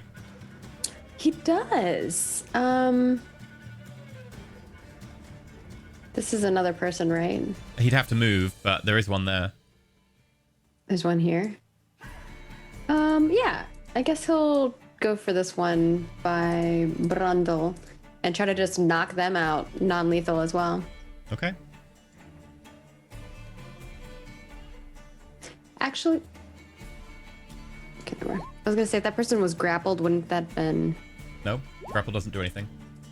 Again, 11. Max damage. Bam! Knocked out. Sweet. Good job, Pietro. Yeah, Brondel, you're up. Oh, it would be advantage as well, but it doesn't matter now because the fairy fire. All right, so Brondel is going to saunter up here, and as he does that, he's going to use one of his channel divinities to make his weapon pestilent. You see the battle axe kind of start to corrode and fungus creeps up it. That is awesome. That is awesome, though. Gross, but awesome. For awesome. And then I am going to, I guess that's my bonus action. So, can I? That takes up that thing. Can I? Wait, does smiting take up your bonus action as well? No. Smiting No, is just whenever you hit, you can declare a smite before you roll damage. Oh, sweet. Yep, Well, it's I'm gonna great. smack it. Okay. 2 attacks, disadvantage, advantage, so standard attacks. Yep. All right. There. Miss, I'm afraid. Miss. Oof. All right. And 25. The I'm gonna first you go smite with wide, that but one. with the second you kind of learn that you need to just swing a bit more into it, and you bring the axe over your shield and smack it in the back. Okay. Roll damage. If you want to declare a smite, go for it. I do. I would very much like to. Level 1 or declare level 2? Level 2. Okay. And yes, it is a fiend, so you do get the extra D6, D8. Nice. All right. So that's 10 plus 2 for the poison. Unfortunately, the poison does not seem to do anything to it. And the 2 is Yeah, I actually the figured. fighting style, I believe, so the poison isn't there, but the poison That's wouldn't do there. anything. I was trying to add it in my head, in addition. But so that's 12, and then it's what, like 5d8? Level 2 spell slot, 48. 48 plus 1. That's Or is including the it- plus 1. Oh, right. All right. Like, how is that possible? / space 48. I think you put the the backward slash at the end. I did the whole thing right, but then I did it. Try again. There we go. 21. That's Oof. 12. 33. It takes 21. I believe Nice work. because of your things, it's necrotic damage. It is necrotic damage. Most definitely. So as you smack it, you just see like emanating from the wound just decay as the bits of the demon just start to like turn black and green and drop off into like a mushy brown gray. It's awful. Mushrooms start growing in his bloodstream. He's screwed now. Brundle's getting higher on the list, right? Oh, Gatton's not here. Never mind. Brundle's been pretty awesome. Brundle's been really tanky, but we never saw it because only Pietro was with Pietro Brundle. is high on But Pietro's Pietro list. knows. Yeah. Brundle just smells Gatton's a in little spider earthy. form. Gatton's in spider form on a distant rooftop watching. Is like Brundle is now higher on the list. Like little spider Gatton is on a rooftop like a mile away with 2 little bits of glass in front of them as like a makeshift like telescope. I can see that they're fighting appropriately. Axel, you're up. So dude in front of me. Actually, lady. Lady. I'm sorry. Lady Pardon me. wearing ragged robes at one point may have been clerical. As in, Oh, boy. was a cleric, not was in the administrative service. Shit. Yeah. You look like a prime data entry. Yeah. I am going to, so I can move around, if I'm not mistaken, without an attack of opportunity. But I am going to use my radiant bolt to attack the big guy, and I will take the hits of whatever the. It would be disadvantage because you are in melee combat while using a ranged attack. So if. Okay. So I mean, it would also be then- disadvantage because you're shooting a blurred enemy. So either way. Oh, that's right.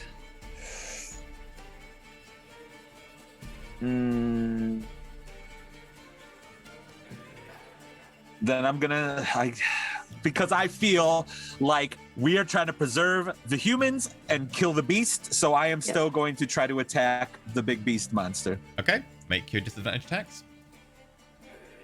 I can't even hit him with regular attacks, True. so this is gonna be We could knock out that other guy too, but a 14. Unfortunately, again, impacts the back and the energy just dissipates as it kind of just shrugs and the radiant just doesn't seem to have an effect. Here we go again. Attack. Attack big 2. Lenol. Worse. What do you think you're doing, monk? Let's go. Let's keep it going. There's nothing else I want to do Bring other than it. end this guy. Man. Voice is changing a little bit there. 20. That does bring it. Okay, roll damage. Do I want to, let's see. Stunning strike is melee weapon attack. Can I do stunning strike? Not on a radiant bolt. Sorry. Not a radiant bolt. Okay. Has to be Then your... I will just 6 points of damage. Okay, and I believe since you spent a key point, you do have 1 attack left. I sure do. And here we go. And natural 1. Again, Perrin is hit in the chest by a radiant bolt. It doesn't go through the armor, but there's just a... Oh, and it was a great one with damage. I rolled it anyway just to see what would happen. Perrin, you take 8. No. Very tempted. Anyway, No. Perrin, it's your go. I mean, I'm already just like, my plan already involves me getting knocked out this round. So that's where we're at already. Okay. 17 health, everyone, by the way. Roll me a d6, by the way, Perrin. Perrin's, oh god, what now? Oh. What is this that keeps happening? 6. Oh, I'm okay. Well, I'm gonna move around this guy because I want to be close enough that other people can heal me when I pass out in a second. Okay. So I stand. In fact, I stand there. That gives people. Maybe I stand there. Yeah, we'll go with that. I stand there. Stop dancing and fight me, you coward. I will bathe in your blood. Like, you want my blood? You'll have to take it. And I'm going to use Channel Divinity, Vow of Enmity. So now I have advantage on attack rolls. So now we have advantage, disadvantage, and advantage. It doesn't stack, I'm afraid. Disadvantage advantage is always flat. Oh, it doesn't like... I'm sorry, it doesn't, I'm afraid. In that case, something else happens. I could slap a hunter's mark at him, but he's definitely about to knock me out. You could blood rage. I know I could blood rage, but that I think that I'll get blood one rage. round of it, and then I'm gonna get slapped into the No, cobble. Perrin, blood rage. Let our powers combine. Let us take this foe, because this might be the last time we can. I get weaker as every step you take. We might as well go out with a bang. Let us defeat this foe. Use our might. Come on, Perrin, for old time's sake.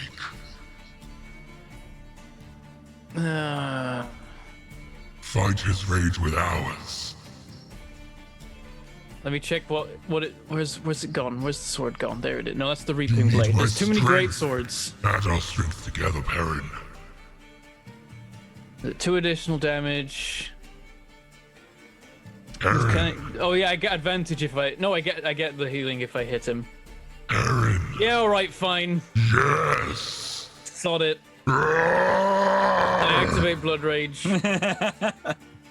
One last time, Kev. For old time's sake, Perrin. Okay. All right. Old time's sake, it's been like 4 days. Attack. It's been good 4 days. Listen, it feels like months. Eternity. Weirdly. Feels like, you know, a month and a half. Very strange. Go for it. 9. No. Imagine me and the sword are yelling at each other. It's like, are you serious? It's like, you're the one swinging. It's like, you're the sword. That doesn't matter. But I'm a set length. 16. That's a hit. Thank God. Okay. Maximum smite. Okay. Immediately. Oh, and Blood Rage. Switch that extra damage on. Boop. Is it gonna roll it? There it is. Oh, wow. 39. Jeez. How do you defeat it? Really? Wow.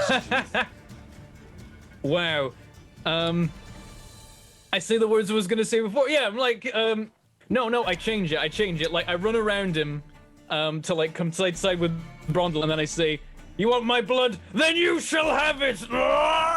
Boom. You like bite your own tongue hard enough as you rage that like there's some blood trickling from the corner, and you just run forwards and like your sword goes I'm in usually and a fan lodges of in the like, chest. yeah. Usually I'm a fan of like the run through and then the spreading cracks of smite, but this time this is a hack through the top, as far down as the sword will go. Then you see like And the body sword goes kind of... down like right into the center of the chest, maybe just below into the abdomen before like it just bang, and there's an explosion of radiant light as the demon is blown apart. chunks of demon flesh raining down around you. And make me as... I guess this is the end of combat normally. Perrin. Do you need to do anything? Can I even try this turn? Let me check. Think you can try this turn. I think it's a bonus action. This was a mistake. Yeah, it's a bonus action. Okay. That makes it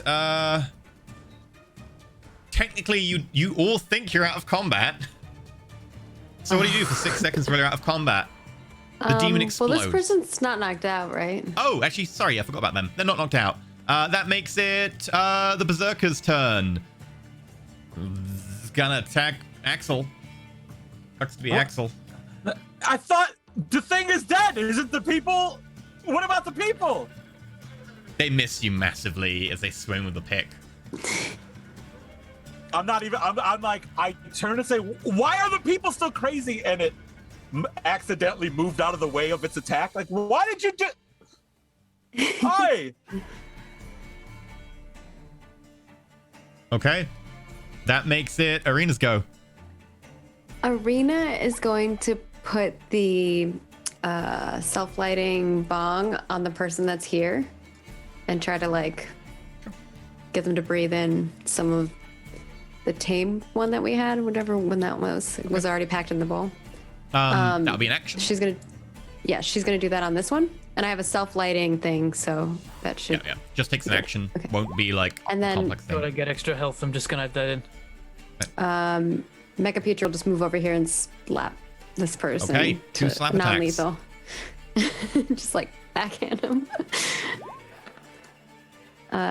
Crit fail. Crit fail, Probably unfortunately, they go almost to hits lunge Axel. to attack Axel, and then he lunges. What is going on? And then 24. That's a hit. Slap. 8. They are barely with it. As like, I guess, like, Pietro runs up behind, unfortunately misses as they lunge forwards, and so just does like a drop kick, just jumps up in the air, legs out, smacks into the back of this guy. She is barely holding on, but she is still up. That makes it Brundle's turn. Brundle knows that this person is still there. He's going to go up and give it a non-lethal week, hopefully. Okay, do a non-lethal bunk.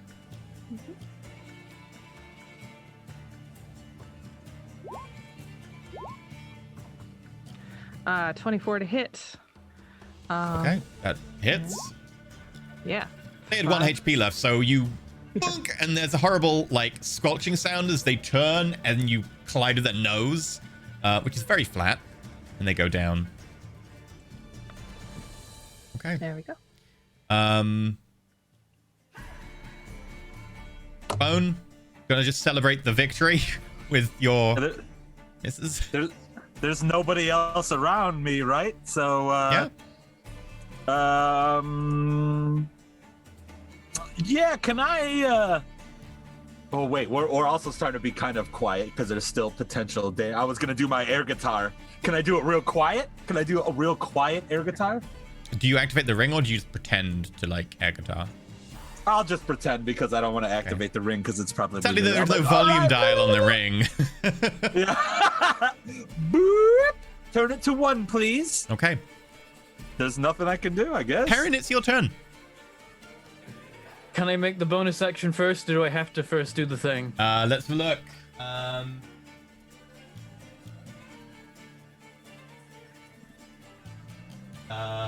Whenever you kill a creature, blah blah blah.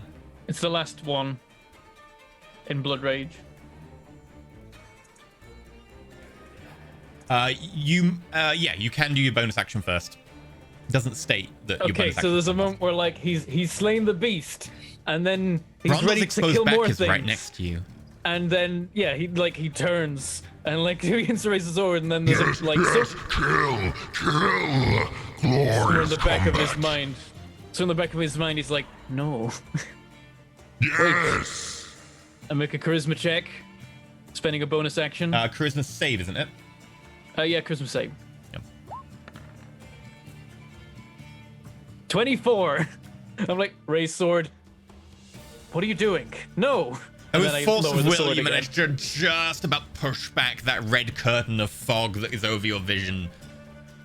And you're back to yourself. It's like as there's a moment where like felt like he was ready to just stab Brondel. He kind of mutters, "You're not making a good case for our partnership," and then he sheaths the sword. Nice, I like it. Then he Arena walks will over go... and picks up Mind Killer because he left it on the floor like 10 meters away.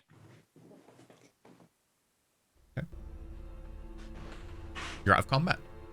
Okay, Arena's gonna go and put the thing on everybody else. Rondel will go up to Perrin and just be like, you look pretty beat up. You okay? Need anything? Yeah, I took a bit of a heavy hit. I think I got it though. Kwoomph, and then I like lay on hands myself. He touches himself. Actually, I probably spam level 1 cure wounds instead. So I, after looking at like the people in the battle, I look at him again and I say, hell? Remember what I just said about using your smite yourself? power for good. I accidentally added smite to my heal. That was a big smite. Heal? 30. Mm-hmm. Okay, but was that to Perrin from? Absolutely. We just talked about you helping people do it for defense, and I just watched you almost turn around and in a rage attack more people who are innocent. So I'm very much like. To be fair, you wouldn't quite have seen that because he did bonus action out Well, of it. then I'm like, awesome! This is awesome. Then we Sorry. won. Let's get the Sorry. hell out of here. You're lucky. Perrin got away with it because everyone was like pouring over the like knocked out people for a sec. But yeah, that was. Yeah, Perrin's quiet at the moment. He's like hanging back a little bit, and like he's just walked over to pick up his other sword and put that back on his belt. Roll me D6. Yeah, I bet. What is going on? 3. What happens when I roll a 1? Doing me a concern. He's grinning all weird. Right, so yeah, I healed 6 with that cure wounds, not 36. And then I dump 22 points of lay on hands to get me back up to full. Do the people seem to be Unconscious? chilling after I give them chill? I mean, they certainly are breathing, so they breathe in, but they are unconscious and will be unconscious for an hour. Okay. Well, either that's helped them out a little bit, or they're as mad as they were before, but now also high. Can we move them to somewhere like under like one of these tents or something to like be a little safer and not in the middle of the street? They are now safe, as in they are now protected from rain. Okay. Prop them up on like a rug or something. But like in case like no coffee. other gnolls were coming, I kind of put them behind some stuff just in case gnolls are going to come and just eat them for no reason. I think we're If we gonna have listen. to. Oh, sorry. Go ahead. I think we're gonna have to be here while they wake up. If we wander off, they could get in all sorts of trouble. The woman is definitely Sister Brave. Given another 4 to 5 years and poor treatment and possibly maybe blood sacrifices and stuff, but definitely Sister Brave. Point. Sister Brave. Right there. He's gonna go down to her and just sort of check her out. I believe. Do I have medicine? Like, is there anything I can do to like hasten? Yeah, medicine's a wisdom roll. Go for it. I do have. That'll turn out great. Yeah. I'd be looking for other people or other animals, gnolls, anything. So I'm more just looking around since we're still in danger territory. Make a perception roll then. 16. It's actually a 13. For some reason, it didn't do my negative mod. Okay. 13. Yeah. There's definitely something wrong. You realize that as you have a quick look, eyes, bit bloodshot. Okay, ears, mouth, no tongue. Oh, that's disgusting. That's. I knew that she had gone with the Knolls. I just. Willingly or against her will? Well, I mean, we all made tough decisions when we realized we were stuck here, I suppose you could say. I think she was taken by the madness that affects anyone who hangs around here long enough without dulling their mind somehow, no offense. Oh, none taken. That's okay. But, yeah, that's unfortunate. Is there any sign that, like, I might be able to rouse her from unconsciousness sooner or anything? Yeah, any sort of healing will do. Okay. Yeah, okay. Then I'll give her a cure wounds. I would like to prepare, as long as she doesn't wake up, I prepare to knock this person out again. Pietro can hold her. Pietro will hold her. We could give him a good brain to save on spell slots. Oh, that could work too. If we have one. I mean, you could also just lay on hands for 1 point if you wanted.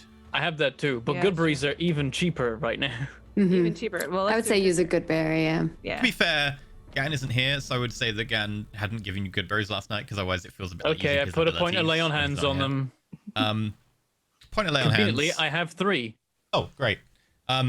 She wakes up, and immediately she wakes up, her eyes kind of flicker open, and then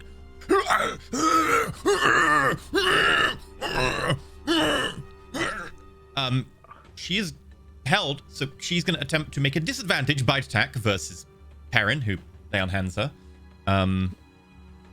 Disadvantage, but why not? Give it a try.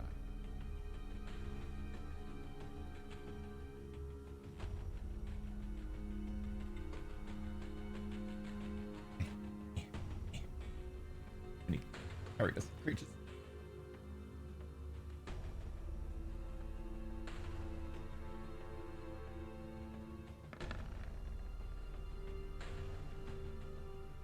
Did it crit? I crit, or I got a natural 19.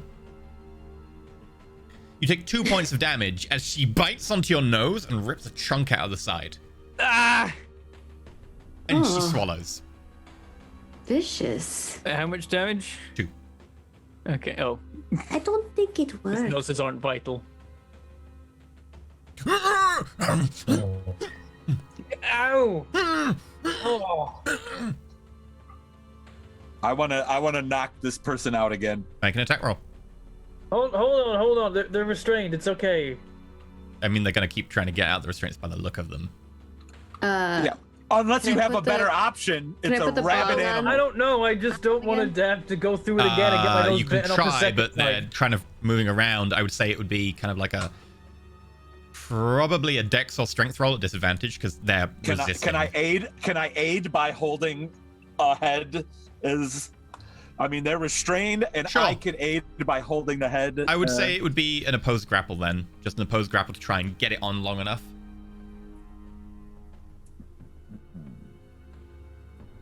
Go for it, That's just strength? Strength. Yeah. I'm imagining that in that moment, Perrin had his head uncovered from the armor, so that was why. Yeah. Or there's like a gap, just inconvenient at the time. Yeah. I kind of imagine the gaps move around, so it like should be one of us athletics. Oh, sorry about that. Exactly the same. Okay. 13. I got a 5, so like just for like a good 20 seconds, you managed to get the bong on. Smoke the drugs! Smoke the drugs! I guess I make a wisdom save?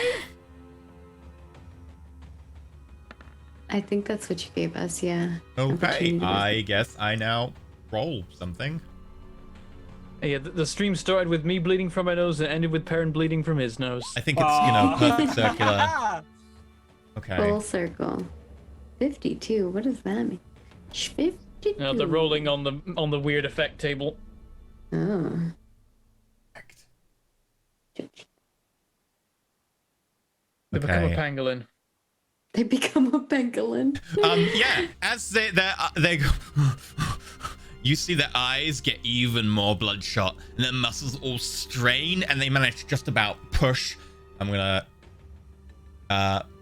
since you're holding them down, Axel, make me an athletics roll. Of course, it's some kind of frenzy. 23. You're still holding them down, but they're trying to get out as best they can. You can see you're actually starting to like pull on their arm in a way that looks like you're going to dislocate their arm just because they're pulling away from it. I want to knock them out again. Make an attack roll. I do have hold person, but it's a set level 2 spell slot. Okay, So you'll do minimum 1 damage. They've been healed 1, so you just sucker punch them, bam, right in the face, and they go. Bah! What do you want us to do? We killed the big guy. They don't have tongues. They're not people anymore. We don't know that. We've got to try what we can. Maybe we'll take some time. Maybe they there's need nothing more we can do. dosages. Or they might be too far along. I have an idea. What is your idea? I could give her some mushrooms. I don't think that is a good idea. I mean, do you have mushrooms of sanity? I feel like that's the opposite of the mushrooms you have. I don't know what you mean by that comment. I mean, it worked for me. I mean, I know Sister Ray. With your infinite wisdom, you know this is gonna work. I mean, you are very wise, so. Well, I mean, I'm not the one who's putting bongs in people's faces. I mean, how much crazier is mushrooms? That's a fact. I got some cocaine in this. What is this? Let's load it up. If all else fails, we can leave them here roaming, make sure there isn't anything here that could hurt them, and then contact someone in Near Earth or Keldwyn who can come here and look. Here's the important catch them. thing. Pipeweed is a gateway drug to shrooms. We've now established this. This is canon. You start on the pipeweed, you just move straight onto the shrooms. Next, you'll be, be getting out the heroin. Just, Huff and paint, bath salts. It's gonna be a disaster. Yeah. Wait until you get on the oregano. Okay, so you just feed them shrooms? Yeah. Oh, no. I think that would be difficult to feed shrooms to an unconscious tongueless person. I'm not sure if that works. I mean, you could mince them up in water and turn them into a broth, and then people reflexively swallow, provided they're not unconscious enough. So you can feed her slowly. It will take a few minutes. You've got to make the broth, etc. Blah blah blah. But you can slowly feed her mushrooms if you want. I do want to do that. Okay. Sure, this is worth a shot. Okay, I guess she makes another wisdom save. You've ruined a perfectly good cultist is what you've done. Look at it. You've given it shrooms. I mean, it's part of the process. Hey,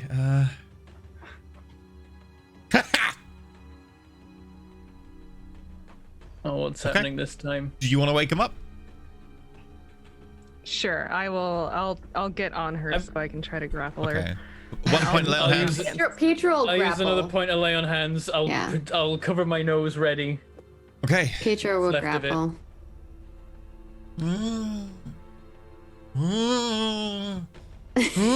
Oh no.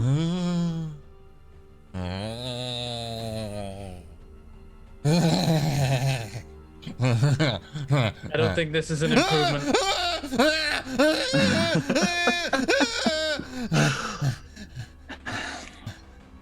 I don't think this is an improvement. I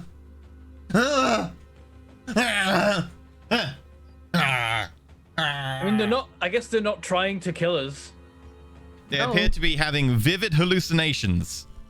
Arena's just watching and she's like, I don't know if this is helping either. That's it. Seems a little cruel. Poppy milk.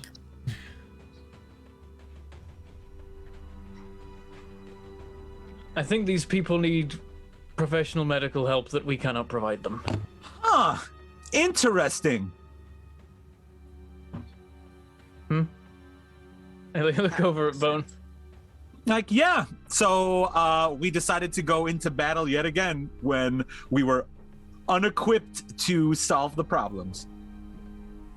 Well, the first problem was there was a giant monkey thing, and it's also spotted us and seemed to want us dead. I think removing that thing from the situation was only beneficial. Mm-hmm. To who? I would hope to these people, or at least the people they once were. We suggesting we leave the village to this monkey demon? I'm saying that we can do more good for this world by dealing with the bigger problems than one individual monkey. We've got these beautiful mushrooms that are going to start taking over these lands, which is going to make these lands very prosperous and bountiful with food and water for the people. So, Are you sure he doesn't want to be a follower? I mean, I'll offer you some shroom broth. I don't need any shrooms right now, but I know that they are, based on our initial discussion, like there's nothing wrong with these mushrooms. It's much better than the evil that has been tainting these lands, and we have bigger things to deal with. You know, there's a kind of furrowed brow from Perrin, and he's like, the little problems still need attending to. The little problems are problems we can fix now. Mm-hmm. The other one we don't have all of the details about. Maybe not this one, but we'll work on it. Yeah. As you look down, as you say, not you look this pretty one. beat up. There's kind of little bits of tendrils of spores coming out of the nose and pushing through the little eye canal in the center around the eyeball. What mushrooms did you feed this? Oh God! It was the same ones. I thought it was the same ones. I gave everybody. I gave the two of you. Was it not? Oh. Let me see. Can I compare the mushrooms? Because I rolled really well. God. on the mushrooms. They seem very similar. Yeah. They do look like the ones that you gave us. Can I like mentally connect with these people now? If I try to reach out? Uh-oh. Yes, faintly. Oh no.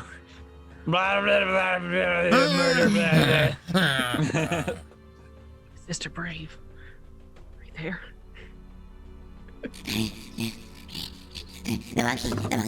monkey. Hey, the monkey's gonna conquer us. We gotta look out for the monkey. The monkey's here. The monkey. Oh, the monkey going. Where's the monkey going? Who hit the monkey? Did you hit the monkey? Did you hide the monkey? Hide the monkey. Monkey's gone. We've got the monkey. The monkey could be anywhere. Look, the monkey. The monkey's your face. Your face, the monkey.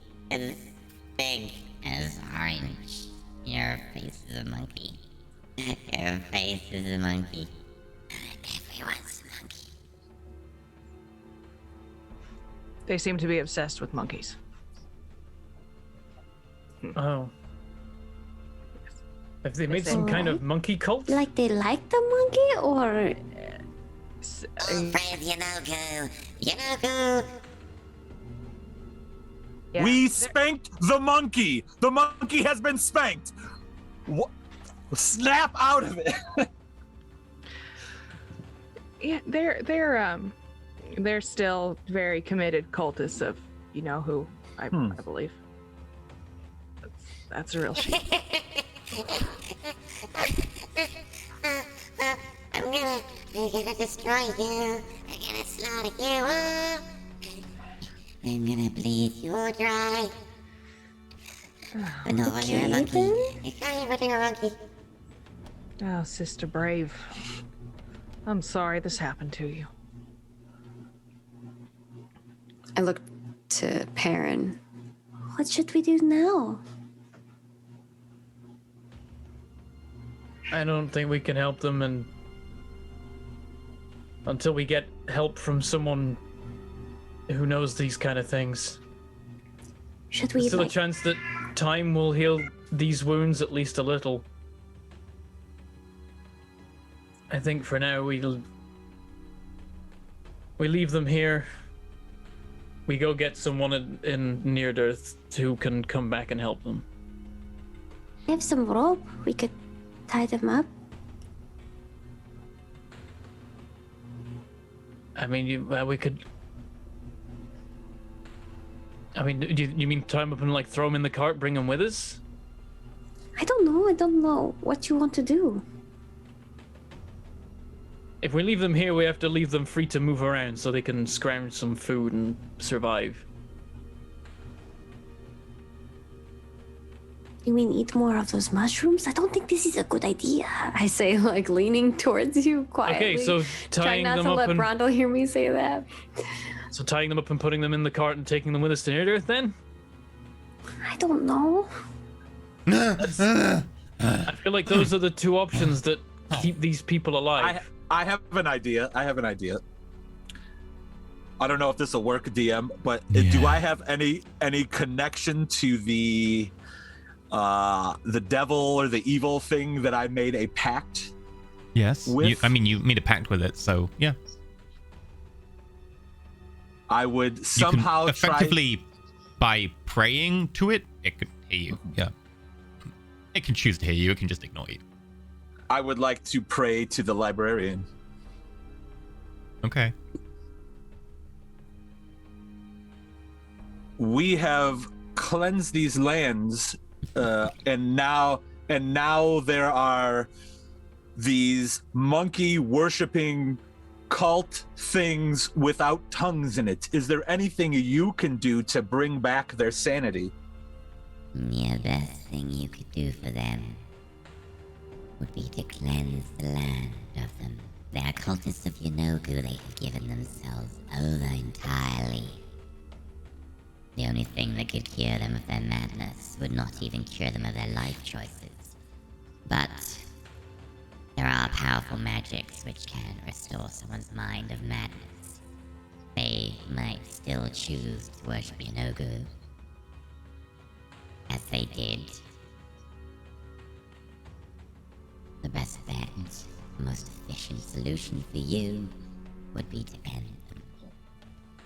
They are worshippers of a demon lord, after all. Do not stand against them.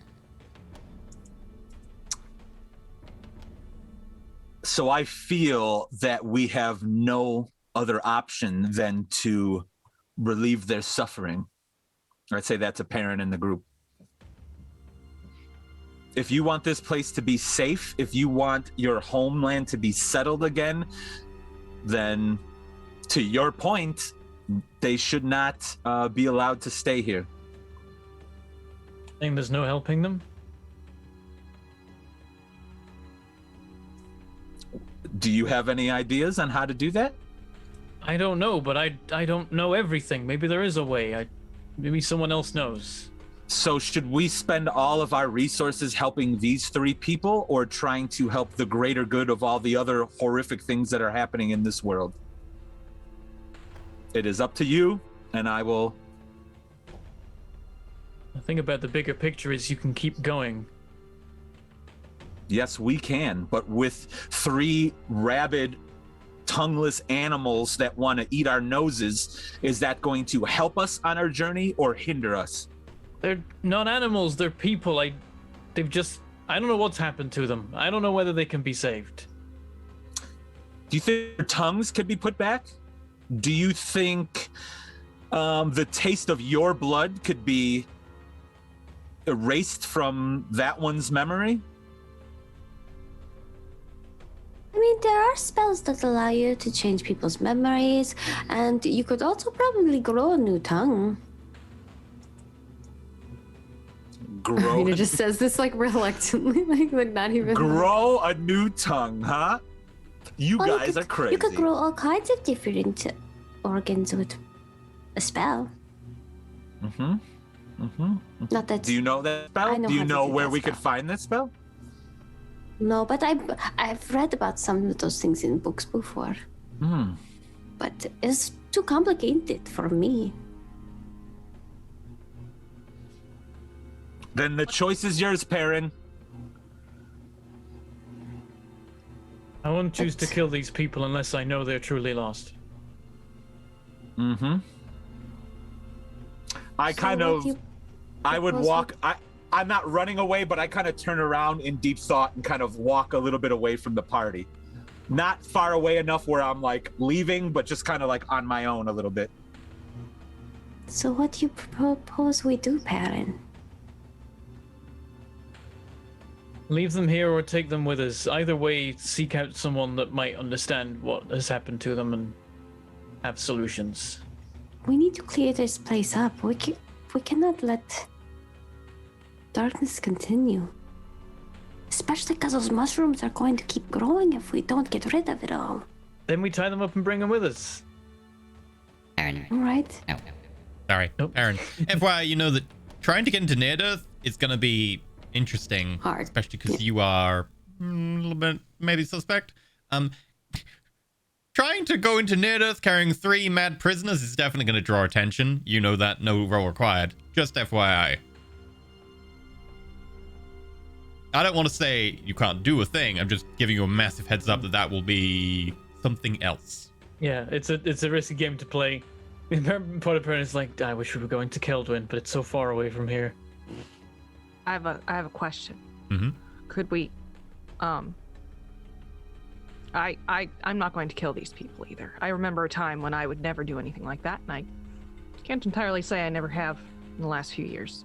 But I don't intend to do any more of that right now. Could we restrain them so that they could get out, but give us a chance to escape? Kind of restrain them. Yes, restrain them poorly. What would be the purpose of that? So that we could go and do what we need to do, and they would stay here and not chase us down and bite our noses. Oh, also, Brundle, there is another option. Feed them a lot of that mushroom. Or I could give them way more mushrooms. I'm already concerned about the mushroom that's grown out of the face for that one so far. You know the mushroom that you picked, your special mushroom? Give them a tiny bit, like a tiny bite. You probably still have enough left to do the job. The specialist one? Mm-hmm. Give them a tiny bite. If we want to just get away without them harming us, they're unconscious. We just take off their binds and walk away. They'll wake up in an hour or so and we'll be gone. That is not a concern.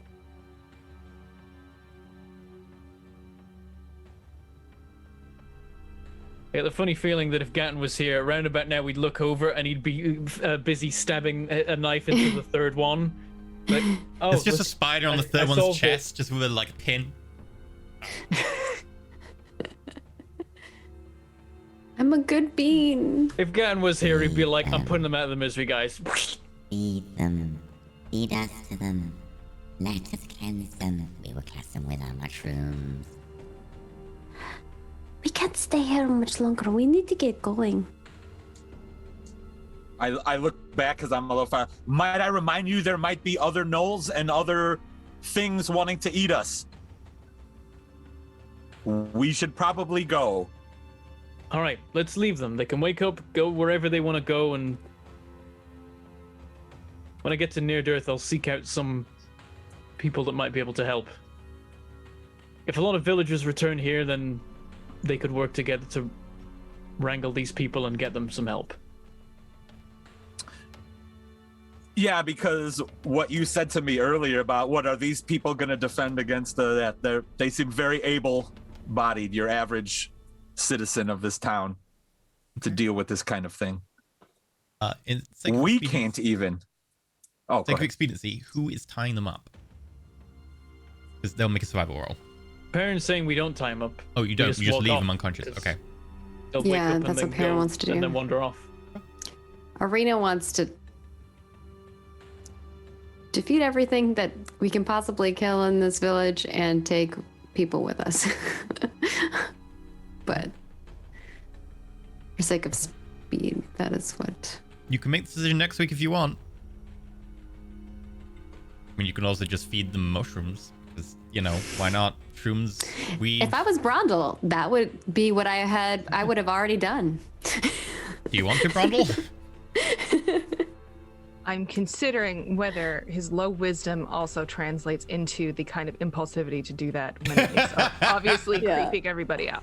I would turn around, I'd be like, Brondel, feed them some mushrooms. Perrin, let's go. Let's do this now, and let's move.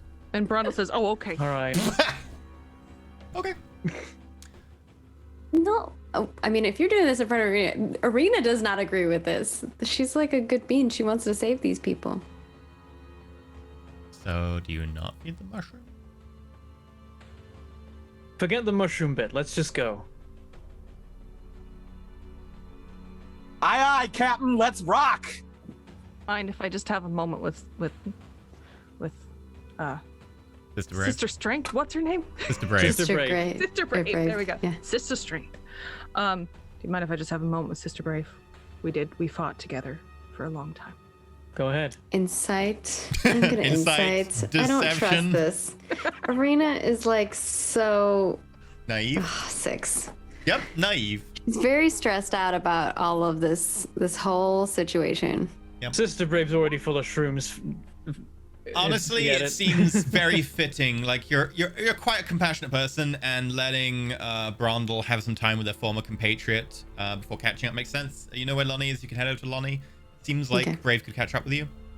Yeah, Arena says, all right. And Arena will actually say a short prayer for all 3 of these people, kind of like hoping that the Raven Queen will guide them to safety. Everyone heads off except for Brondel. Brondel, you're left with 3 unconscious people. Well, 2 unconscious people, 1 person who is hallucinating. I give the mushrooms, but I only give them to Sister Brave. Okay. And I give her as much as I would give all 3 of them. Okay, her do you life. give Oh my the normal God. mushroom, or do you give a little bit ODM of the mushrooms. special A mushroom? little bit of my special mushrooms. Okay. Over the next 10 minutes, you watch as she like spasms and jerks and then lies still. And then slowly starts to discolor, kind of turning to a gray, dark green in places. I say an old dwarven prayer that I haven't said for at least 10 years while she does this. And a little while later, she slowly gets to her feet, very groggily, almost like she's trying to figure out how to walk. I hold her hand.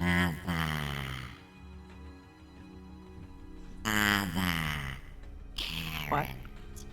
We are your spawn. You gave life to us. We now are part of Sister. Yes. Oh, I'm We glad are to now hear fused with her. She is part of us. We will come with you and serve with you to better support exaltation of the lady. If you want to, I thought, can you stay here and help cleanse this village? That is what Sister was here to do to begin with. We can tend the mushrooms. Tend our kin. Our flock will grow. Yes. Oh, that's wonderful. May we have more. Gestures over to the 2 unconscious. Do what you will. Oh no. Give make us each strong. of the special one, the one you have been sent, and we will infuse them with our will. Give her just a little bit. Okay. Over the course of another half hour, these 2 also rise. As the 3 mushroom people. The 3 musketeers. Musketeers! I love it. The musketeers. Love it. Yes. I mean, at least that solves the summoning monkey demon problem. It does. Yep. Oh my god, what is happening? Meanwhile, Yeah, solve. That's a great. Arena does not feel good about this village. Nope. I'm with Gatton now. Like, you know, Gatton kept telling Arena, like, I don't know about this village. You're in a perfectly She's on good demon board with village. Gatton You've given now. it mushrooms. Okay, well, as Perrin and Arena are walking off with Axel. The time is now. You should come. We have your kin to find, and I have an object for you to obtain. So I look at the party and I say,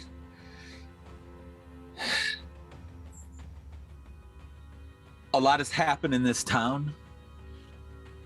Unfortunately, as much as I would love to travel with you, I must tend to other matters. As you know, it sounds as though there are still other Goliath out there. And I have been alone for so long that I need to find them. So I need to depart from you and your adventures. But once again, I thank you very much. Actually, you should be thanking me, but that's besides the point. I need to go handle some business, but if our paths may cross in the future, please let me know how I can aid. And once again, Perrin, if I sense that we are using our power for bloodlust, then I may not come back as a friend. Sword on Perrin's back suddenly feels very heavy. And I just kind of nod and I walk away. Arena's like, but you're not alone. You have us. We've been through some things, haven't we? And me, a lot of them have Pedro. not. Mm-hmm. It seems when I am around this group, my moral compass seems to be spinning, and I need to think about my actions here in our last times, or in our last couple days. So I do bid you a good journey, and hopefully our paths will cross in the future. You helped Arena me nuts. save my home. I wish you luck in finding yours. Just be careful about how you go about it. and she says this looking at. What the hell was What that? the hell is that? Make sure to leave none alive. Mm-hmm. No, that is not what That is what Candace Pietro. says. No. And when Rena said that earlier, she was looking at actually both Bone and Perrin. Okay. She's a little worried about both of them. They're making deals with deep, like fiend creatures. What is happening? It was just a sword. It was like a one-time thing. It was like a long weekend fling. I mean, It you're still one to burns when you speak. pee, though, baby. It You still only just burns tried when you pee. weed the other day, and you're already onto shrooms, Arena. Like, we need to have an intervention. Like, it's been 4 days. You've gone a very slippery slope. Anyway, with that, as we see Bone walk off into, well, I would say the sunset, except he's going in a different direction. But, you know, the sun's quite nice and high. It's a balmy breeze. He's not eating Weevil biscuits for once. Or... He's walking towards Sauron's eye. It would be the sunset. We just 'cause, see like, the eye close. the road through Fairmeadow runs east-west, so he is going into the sunset because the west road, I think, takes you south. Yeah, that's true, actually. Yeah, he is walking to... Well, the sun's still too high for that, but he will be walking to the sunset in like half an hour or something. So as he heads off to better find his moral compass by making a deal with the demon, we are going to close our episode and say goodbye yet again to Mike. Thank you for filling in today since we don't have a Dave. Gatton being busy doing Gatton things. I sure set up some tech real quick today, so glad it worked out. I know that feeling. Right, we're going to go for announcements really quickly and then be gone because it went over a little bit because they had a very nuanced question about prisoners of what? Prisoners of what? Sure. Right, okay, today's spoiler is Ecliptix now. Thank you very much for today's episode making it possible to pay the majority of cast cost. Also, Mass Effect Mercs character sheets and the Guide to the Hades Gamma Cluster on the Patreon, in addition to the sheets for Halfgrim High Climber and the Librarian, who can still talk in your head, even from a different episode. Bear in mind, the Hades Gamma Cluster is free on the Patreon, so if you want to go check that out, you don't need to be a patron, you can just go check it out for free, no worries. Also, you can submit questions for our GM interview with Sheepdog Gaming on our Patreons. If you're the right tiers and stuff, you can get involved in that. Please do so. We need questions. Otherwise, it'll be just a really awkward 30 minutes of Maggie and Sheepy sitting together, not saying a word. Genuinely, if you don't submit questions, that will be it. Promise. I don't promise. That's a lie. Anyway, That's it. So, right, let's go very quickly through this once more. Mike, who are you? What do you do when we find you? Where you're not punching kids, telling people not to do mushrooms, doing mushrooms, telling people not to do ragey stuff, and flurrying attacking people. You failing can to spank the monkey. My name is Chef Mike Harrison. It's spelled just like it sounds, Haracz. You can find me on all the social medias. And if you're interested in learning how to cook, I have a YouTube show called Chef Mike Does Stuff, which is geared towards those of you who have no idea what to do in the kitchen. So smash that bell and give me a subscription so that when I post videos, you can see them. Okay, remember to go help Mike spank the monkey because he's trouble, and also to smash his bell. Smash my bell in. Emma, what about you? Yes. Hi, I'm Emma Lambert. I'm the CEO of WebDM. We are on YouTube and Twitch and Patreon, and also on all the podcasting apps with WebDM Talks, giving you inspiration juice as GMs, DMs for all of your campaign planning, world building, and also playing needs. So check us out. And thank you very much for letting me ruin your village again. That's great. Thank you. Shrooms. So many shrooms. Yep. Not even once. Slaps top of village. This bad book has so many shrooms in it. Maggie, what about you? Hey everyone, I'm Margaret Crone. You can find me at Margaret Crone in all of the places, because that's my name, you know. And I'm doing a lot of things. I am on other shows too, so you should just check that out. I always let you know whenever I'm live over on my Twitter and Facebook and all of that jazz, so just do that. And, you know, if you want to check out what I'm doing for my day job, I make video games for a living. I'm currently working on a game called Ashes of Creation. You can find it at Ashes of Creation in all of the places. That's all I got. Bentham, what about you? I'm Bentham, and obviously my YouTube channel is called Mangled Pork Gaming, and my Twitch channel is called Mangled Pork. And over there, I'm doing stuff, all the stuff right now, much stuff. I've been playing Dyson Sphere program, streaming that, and making videos. And I've also been streaming Valheim on YouTube and on Twitch because I'm indecisive and end up going all over the place. So expect more of that. There's going to be one tomorrow, multiplayer of Valheim, and then there'll probably be videos or something.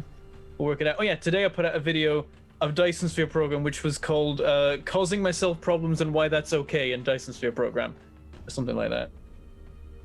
I ended up talking about video games and why it's okay to play them wrong, which wasn't the plan, but it was cool. That's me. What about you, Ye? Oh, hello there. I'm Enter Elysium. You can find me at youtube.com/Enter Elysium and twitch.tv/Enter Elysium. I'm currently playing a lot of Dyson Sphere program, but I'm also playing Aurora 4X in a vaguely roleplay kind of sense.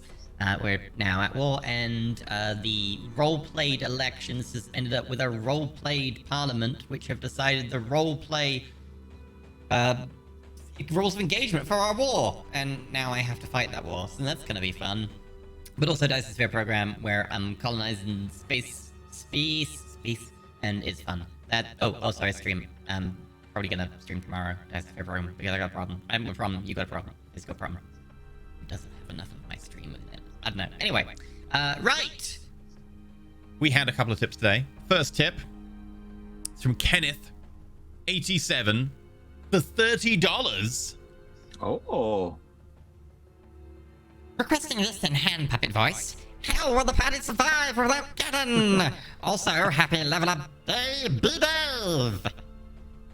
Yeah, look, it wasn't my choice, Kenneth made me. Anyway, thank you very much, Kenneth. Very much appreciated. Thank you. Yay, Kenneth! Also, Finley shirts, $50. $50 very much, Finley shirts. Thank you to our cast and DM for another fantastic episode. Glad to see our heroes have learned to stop boozing mushrooms, invoking demonic powers, investigating heretical technology. Looking forward to what happens next week. We did all of those things. Exactly. I think it's sarcasm, you know. Sarcasm. You think we did all those things since it came through? Again. Pretty fair, yeah. That's just a standard adventuring day. Standard adventuring day is 6 to 8 fights, 2 short rests, 1 long rest, a dose of mushrooms, a dose of pipeweed, invoke some demonic powers, and investigate heretical technology. But that's the standard adventure in D&D. Anyway, thank you very much for the tips, everyone. Very much appreciated. Allows us to do all our things. And I can put that away now, I guess. Right, we're gonna go and do a very quick after show. So thank you very much to everyone, and we'll see you the weekend. Well, we'll see you Thursday. Just keep waving. I've got to find the button. Musketeers. Keep waving.